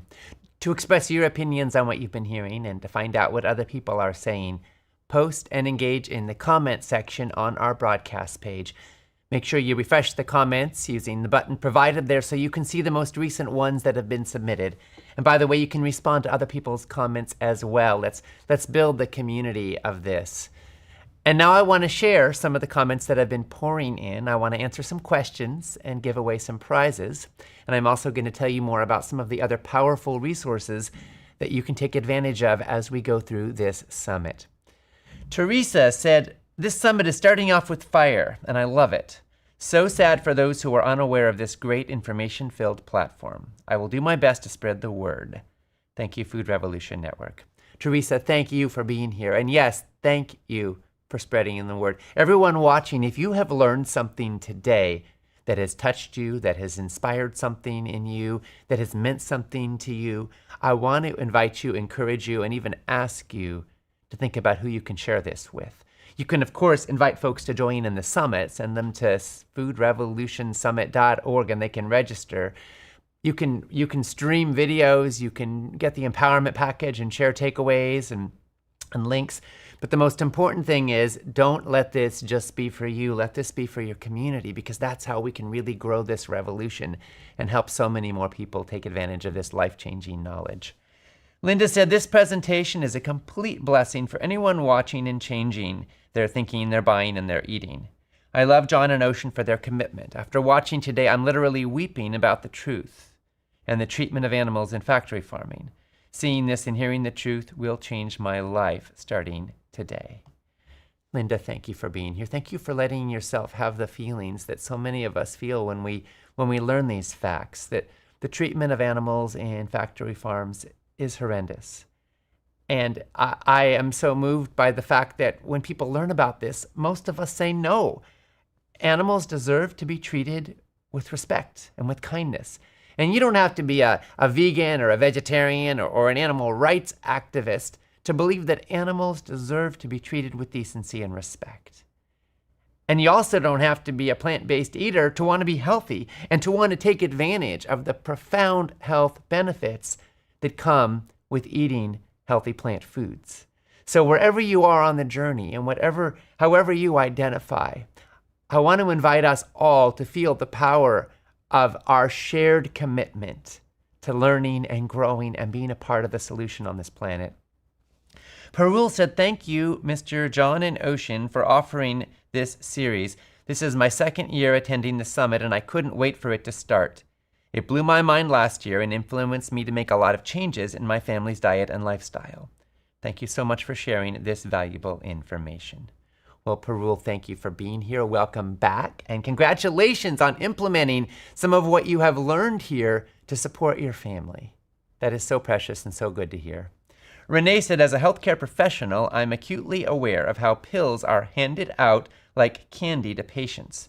I'm sad I have been a part of this profits before people industry. Hopefully a lot of people will get this valuable information. Yes, Renee, and a lot of people are getting it. And I'm sorry that you've been impacted by the healthcare profession's obsession with pills. Pills can be helpful. They can be life-saving at times. But I think of it as plan B. Plan A is healthy diet and lifestyle. How can we prevent illnesses from ever happening in the first place? There's so much truth in the saying that an ounce of prevention is worth a pound of cure. Deb said, yay, it's time for a food revolution. I'm so happy you're back here with me in Plymouth, Massachusetts. You've helped me reverse medical conditions my doctors are still in shock over, and we have some of the best doctors in the country here in Boston. Makes you think. It does, Deb. It really does make you think. And we hear these stories so often. It is consistent and even predictable. People who are struggling with high blood pressure, elevated cholesterol, or elevated A1C levels, when they eat a whole foods plant-based diet, sometimes their lab results change fast in a matter of a couple of days even. So we often find that people need to adjust their medications pretty quickly. It would actually be malpractice for a doctor to keep them on the same medications when they radically change their diet, because so often their need for medications goes way down fast. And those medications have side effects. So how wonderful that we all get to learn about this and put this into action in our lives. Wesley said, hello from Illinois. I finally got connected. Yes, Wesley, we had some challenges. For some of you, you may have experienced that the link in the email this morning didn't load to the page right away. Our servers were overwhelmed. There were so many people pouring in all at once this morning that for a brief time, not everybody was able to get in.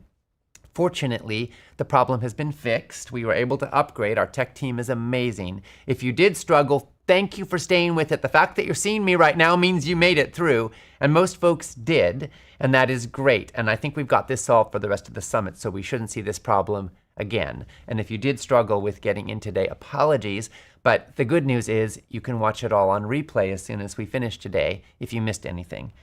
Susan said, can I turn off the captioning? It covers names of speakers. Yeah, if you do or don't want captioning, You're in charge. When you're watching the broadcast, you will see a little CC symbol at the bottom. And if you click on that, you can choose whether you want captions on or off. Your choice. Liz said, really enjoying this. I recently became plant-based this past January, and I've never felt better. Also, losing 24 pounds has been a real plus. But this is very hard for me to get across to my family. I was raised on a dairy farm, and some of my family are still farmers. They think I'm crazy and want no part of it. I'm happy my husband is on board with this, though. Living healthy in Florida, thank you. Well, Liz, thanks so much for being part of this. And you know, sometimes it can be hard to change other people, you know? So we just have to live the best lives we possibly can, love the people we care about unconditionally, no matter what they eat, and keep spreading the word where we can to those who are interested. You know, nobody likes to have an ideology shoved down their throats. And a lot of times in families, food can become almost a kind of power struggle, where it becomes more about sovereignty and autonomy and who's right and who's wrong and who wins than about helping people be healthy and live their best lives. So ultimately, I just sent you lots of love in the journey. I think you're going to learn a lot during this summit that will fuel you and inspire you and hopefully galvanize you to keep going. And maybe you'll gain some insights you can share with your loved ones. Maybe even today's episode could be an interesting entry point for some folks. Tammy said, I love that John said he'd followed the family business, that if he'd followed the family business, he wouldn't be doing this with Ocean now, and he loves doing this with him. Thanks, Tammy. I love doing this with my dad, too. I feel so blessed that we get to share in this work together, and it's true. If he was at Baskin-Robbins, we'd have a lot of money, but I don't think we'd be nearly as happy. I am so grateful that we get this opportunity, and that you get this opportunity to be in it with us. Lori said, powerful information. Thank you all for these valuable and shocking presentations. I know we can all do better for our future. I look forward to what we all might accomplish together. Me too, Lori. Me too. Tracy wrote, thank you, FRN, for always doing the courageous and compassionate right thing that has everyone's health and best interests in mind. My life has been radically transformed and saved through a whole food plant-based lifestyle. I now have the great honor of being an FRN certified plant-based nutrition coach, and I get to transform lives and the life of the planet every day. Tracy, yay you. That is so great to hear, and thank you for being part of our plant-based coaching community. For those who don't know, FRN has created a plant-based coaching certification where we give folks deep insight into nutrition. We also focus on coaching and how you can influence other people effectively. And we also focus on impact, how you can be a food revolutionary, whether that's building a plant-based coaching business or changing the world. So for anybody who is interested, the next cohort will launch in January of 2025, and you can learn more and get on the wait list to be notified as soon as the doors open for registration if you go to certification.foodrevolution.org. Again, that is certification.foodrevolution.org. Shraddha said, hello, I am a registered dietitian, but I feel like I have yet to learn a lot more than just the food groups and serving sizes. I'd like to know your thoughts on B12 on a plant-based diet. Well, Shraddha, thank you so much for asking. I love that we have a lot of dietitians here in this summit, and this information is so critical for all the folks in the healing professions. And we do recommend a B12 supplement for folks who are on a plant-based diet. It may be wise for just about everybody. There was research that came out a few years back which found that about almost a quarter of the population was deficient in B12, even including omnivores. But it is particularly important for folks who are eating an exclusively plant-based diet. There was a time when B12 was present more in the soil where our plant foods are grown, but with modern industrialization and also hygiene methods and how well we wash our vegetables, that's not a reliable source. Some of us make B12 in our guts, but not everybody makes enough. So that may not be an answer. Livestock are given B12 supplements, which is one reason that meat supplies B12, but humans can take it directly, and that's probably a good idea. We also suggest a few other supplements that a lot of folks benefit from, including vitamin D3 and also omega-3 fatty acids, specifically algae-based DHA and EPA. These can be beneficial for just about everyone, but especially plant-based eaters. And you can also get your levels checked to make sure that B12 and vitamin D and omega-3 levels are where they should be. You may also want to check out our plant-based coaching certification if you want to dive deeper into plant-based nutrition. Again, that's at certification.foodrevolution.org. Shraddha also asked us how to get good bacteria from yogurt without eating yogurt. Well, of course, there are plant-based yogurts. In our family, we have a home yogurt maker, and we make our own using soy milk. You can also use almond milk or oat milk or lots of other milks. Soy works best if you want a thick yogurt. And to get probiotics, that's one source, but there are a lot of other great sources. You can, of course, enjoy krauts and kimchi and miso and natto and plant-based kefirs. You also, if you're thinking about gut health, and we're going to dive into this a lot more in episode 3, you want to feed the good guys, not just bring them in. And that means fiber. Less than 5% of the US population gets the recommended amount of fiber, and most of us probably need more than the recommended amount. Fiber is the critical thing that those bacteria need to eat in order to proliferate. So you want to feed the good guys down there. Morgan said, your summit last year put me on the path to whole foods, plant-based eating and cooking. I'm a work in progress, learning to prep and cook at a level I've never experienced before. I'm determined to heal my heart condition naturally and have already been able to safely reduce some of my medications. Thank you so much. Morgan, that is wonderful to hear. I'm so glad to hear that you are on this path and that you've been able to safely reduce some of your medications. And we want to wish you all the best. And you are in the right place. And make sure you tune in, particularly for episode 5, where we're going to talk more about heart health. Anne said, I feel like I need a book on whole foods, plant-based eating for dummies. LOL, it's hard to know where to begin. Well, Anne, I feel you. And the best place to begin is where you are, and then making progress step by step. One of the critical pieces, I think, is to focus on habits, not just willpower. Because willpower is kind of like what gets you from one path to another. Habits are kind of like the steps you take day in and day out that keep you going on that path. And you can change directions in a moment, which can be life-changing. But destiny is shaped by the journey. And that takes lots and lots of steps one by one. So we've created a lot of resources at Food Revolution Network. And if you stay with us, you're going to hear so much and you're going to learn so much in this summit and beyond. And we do have a new book coming out. It'll come out next fall in October. And now is my chance to announce it to you. It's called Powered by Plants. And this really walks you through how to get your nutritional needs met on a whole foods, plant-based diet so you can rock it and reap all the benefits. And it's also a cookbook loaded with amazing recipes.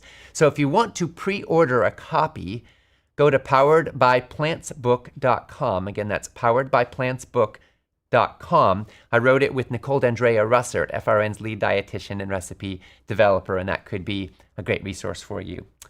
Liz said, as a longevity menopausal nutritionist and former registered nurse, I've seen so many clients end up with type 2 diabetes, increased lipid profile, and other inflammatory diseases, and they're just offered drugs by their MD with no other guidelines.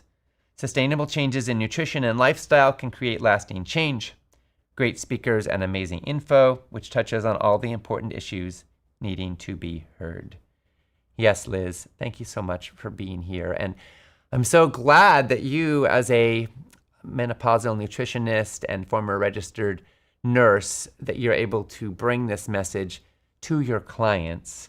Step by step, together, we are changing lives and changing culture and changing the world. Lisa said, I just love all this info, learning so much. So glad I have the package to be able to watch over and over again. Lisa, so glad you are here with us. And yes, congratulations on getting the empowerment package so you can watch these episodes and all of the in-depth interviews with all the speakers that went into these episodes anytime or place you want for life. Good move, and I'm sure you'll put it to good use. Katie said, hi from Washington, D.C. I've dabbled in a plant-based eating style a few years ago. After dealing with rectal cancer for the past few years, I'm realizing I need to go down this path again. It is hard to make the permanent shift. Well, Katie, welcome. We're so glad you're here. I'm sorry that you're dealing with rectal cancer. That can be really hard to deal with, and we are sending our love to you every step of the journey. We want to make it a bit easier for you to make the permanent shift and to put all this into action in your life. So we're going to gift you with an empowerment package. Our team will follow up with you. So you'll have all of the recordings of the entire summit and the transcripts for life and all the in-depth interviews with our speaker experts as well. So you can dive deep into any of the specific topics that you hear about here and put it all to good use in your life. Congratulations. Our team will follow up with you, and make sure you check your Facebook Messenger messages because that's the way that we will be in touch. Congratulations.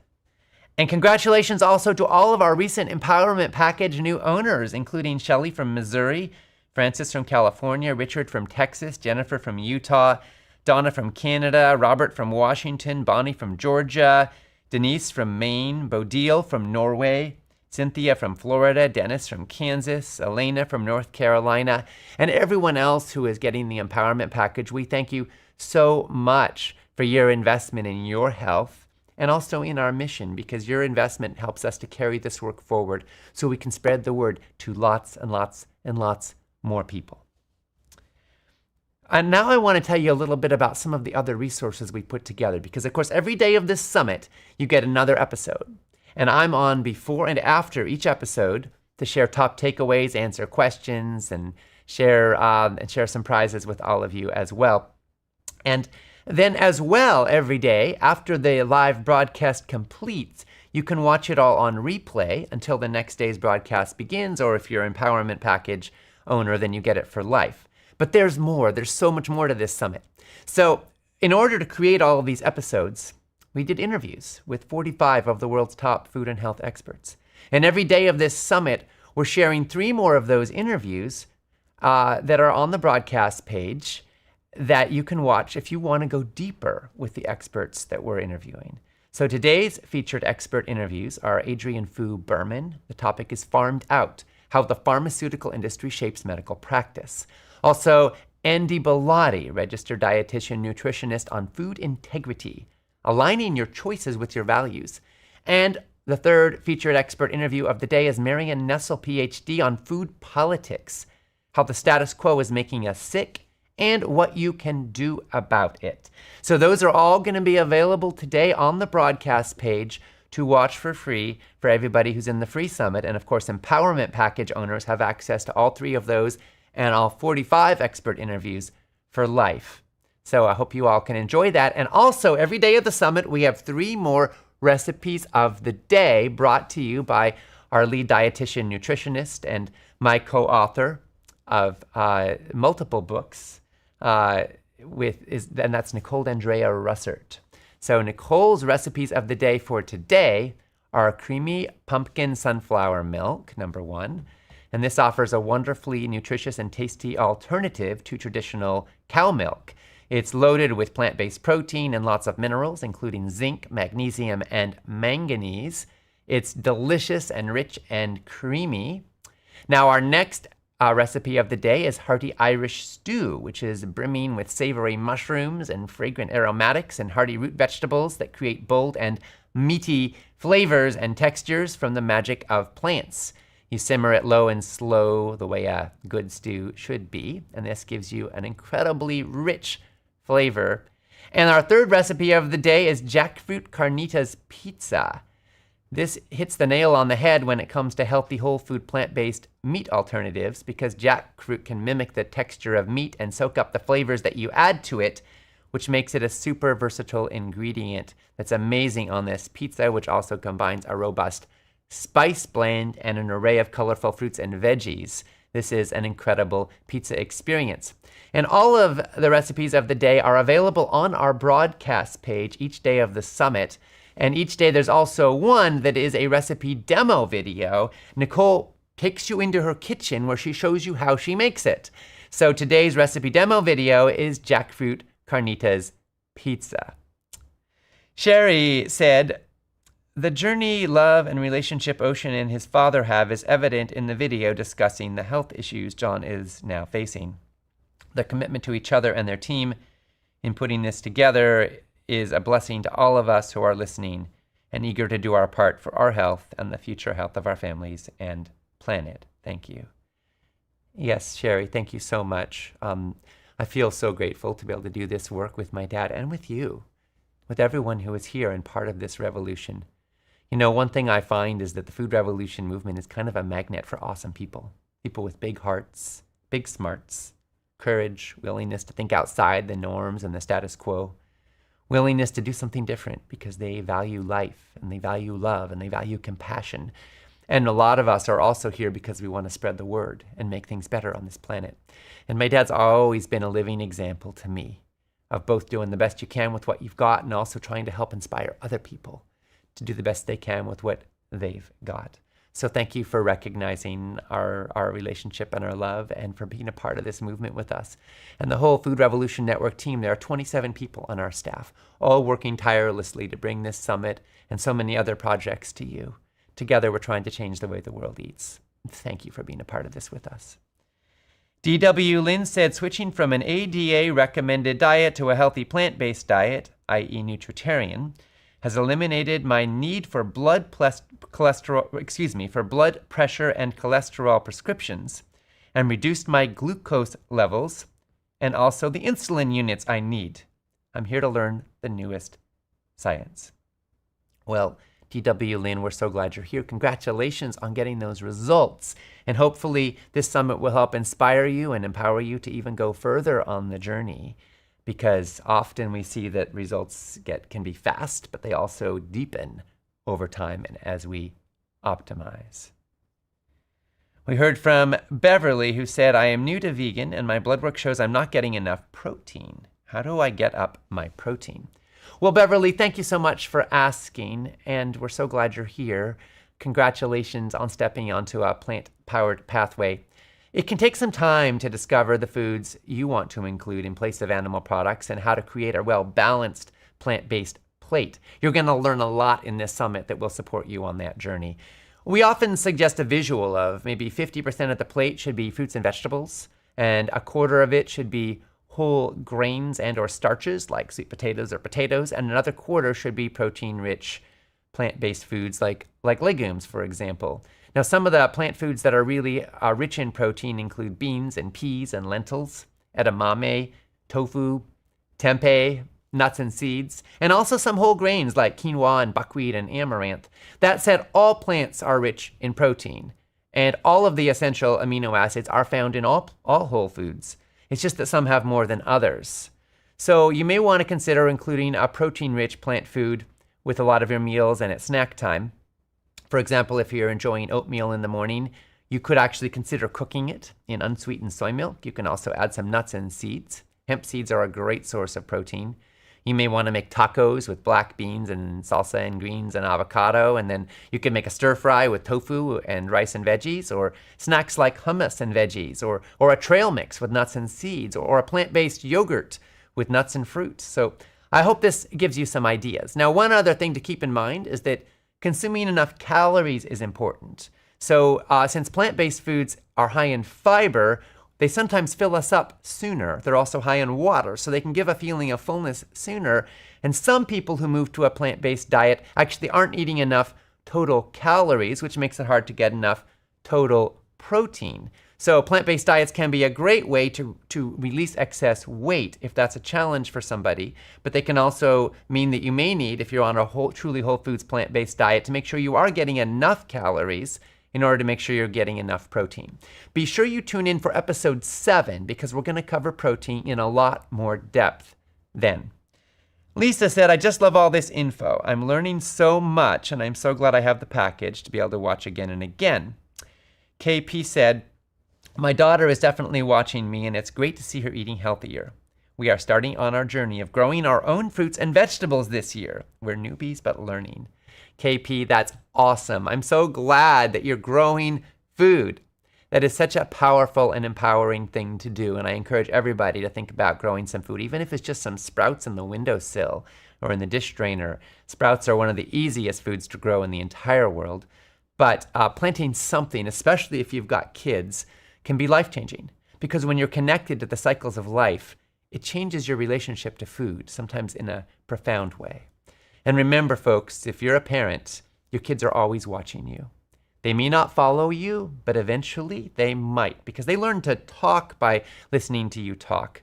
They learn to walk by following your example. And in all kinds of ways, our children are modeling after us, and they're absorbing from us, and they're learning from us. And that never stops. Even when they're growing up and they act like they could care less what you think and they reject everything you say or do, they are still learning from you. And how you respond to even their pushing you away can be a powerful example that you're setting. Unconditional love, walking the talk, these can be life-changing. And of course, growing food can also be life-changing. So we're now approaching the end of day 1 of the Food Revolution Summit docuseries, and I want to say again, to express your opinions on today's episode and the summit so far, and to find out what other folks are saying, post and engage in the comment section on our broadcast page. Make sure you refresh the comments using the button you see for them so you can see the latest ones that have been submitted.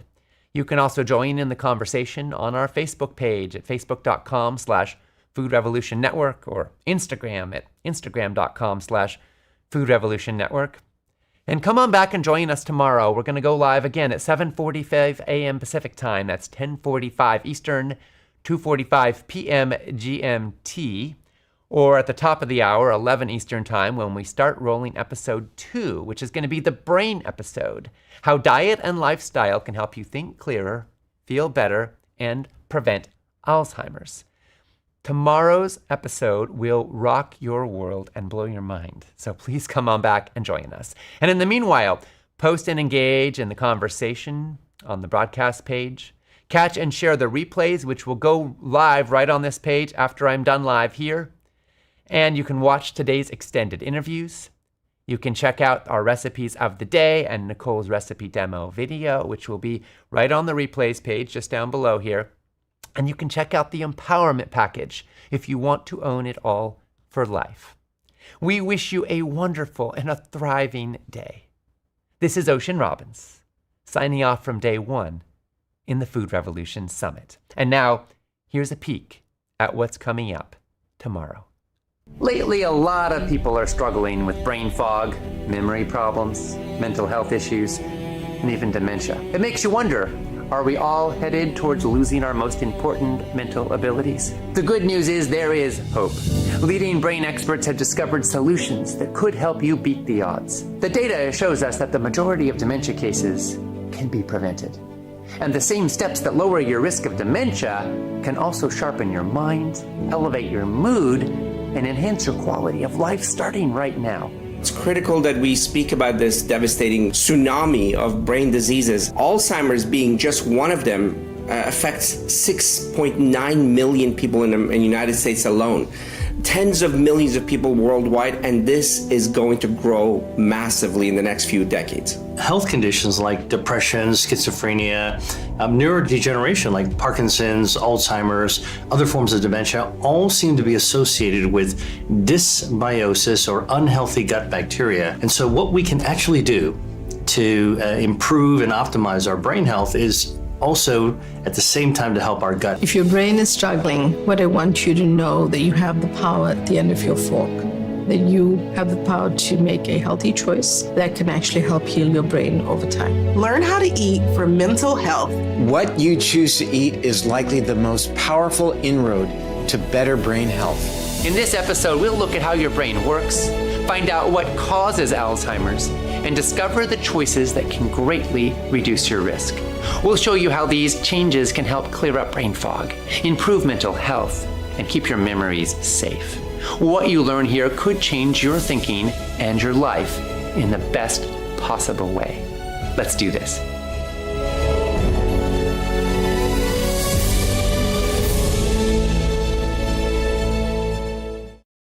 At Food Revolution Network, our mission is healthy, ethical, and sustainable food for everyone who eats. We want kids to learn about healthy food in school. We want doctors to learn how nutrition impacts health in medical school. We want the routine use of antibiotics banned from factory farms. We want a world where everyone, regardless of their ethnic or economic background, has knowledge of and access to healthy food for their family. We want a world in which heart disease, cancer, Alzheimer's, obesity, and diabetes are rare, and in which vibrant health is the status quo. We're spreading the word and standing for change. And with every empowerment package purchased, we make a donation to Trees for the Future, enabling them to plant an organic fruit or nut tree in a low-income community. Join this movement and support this mission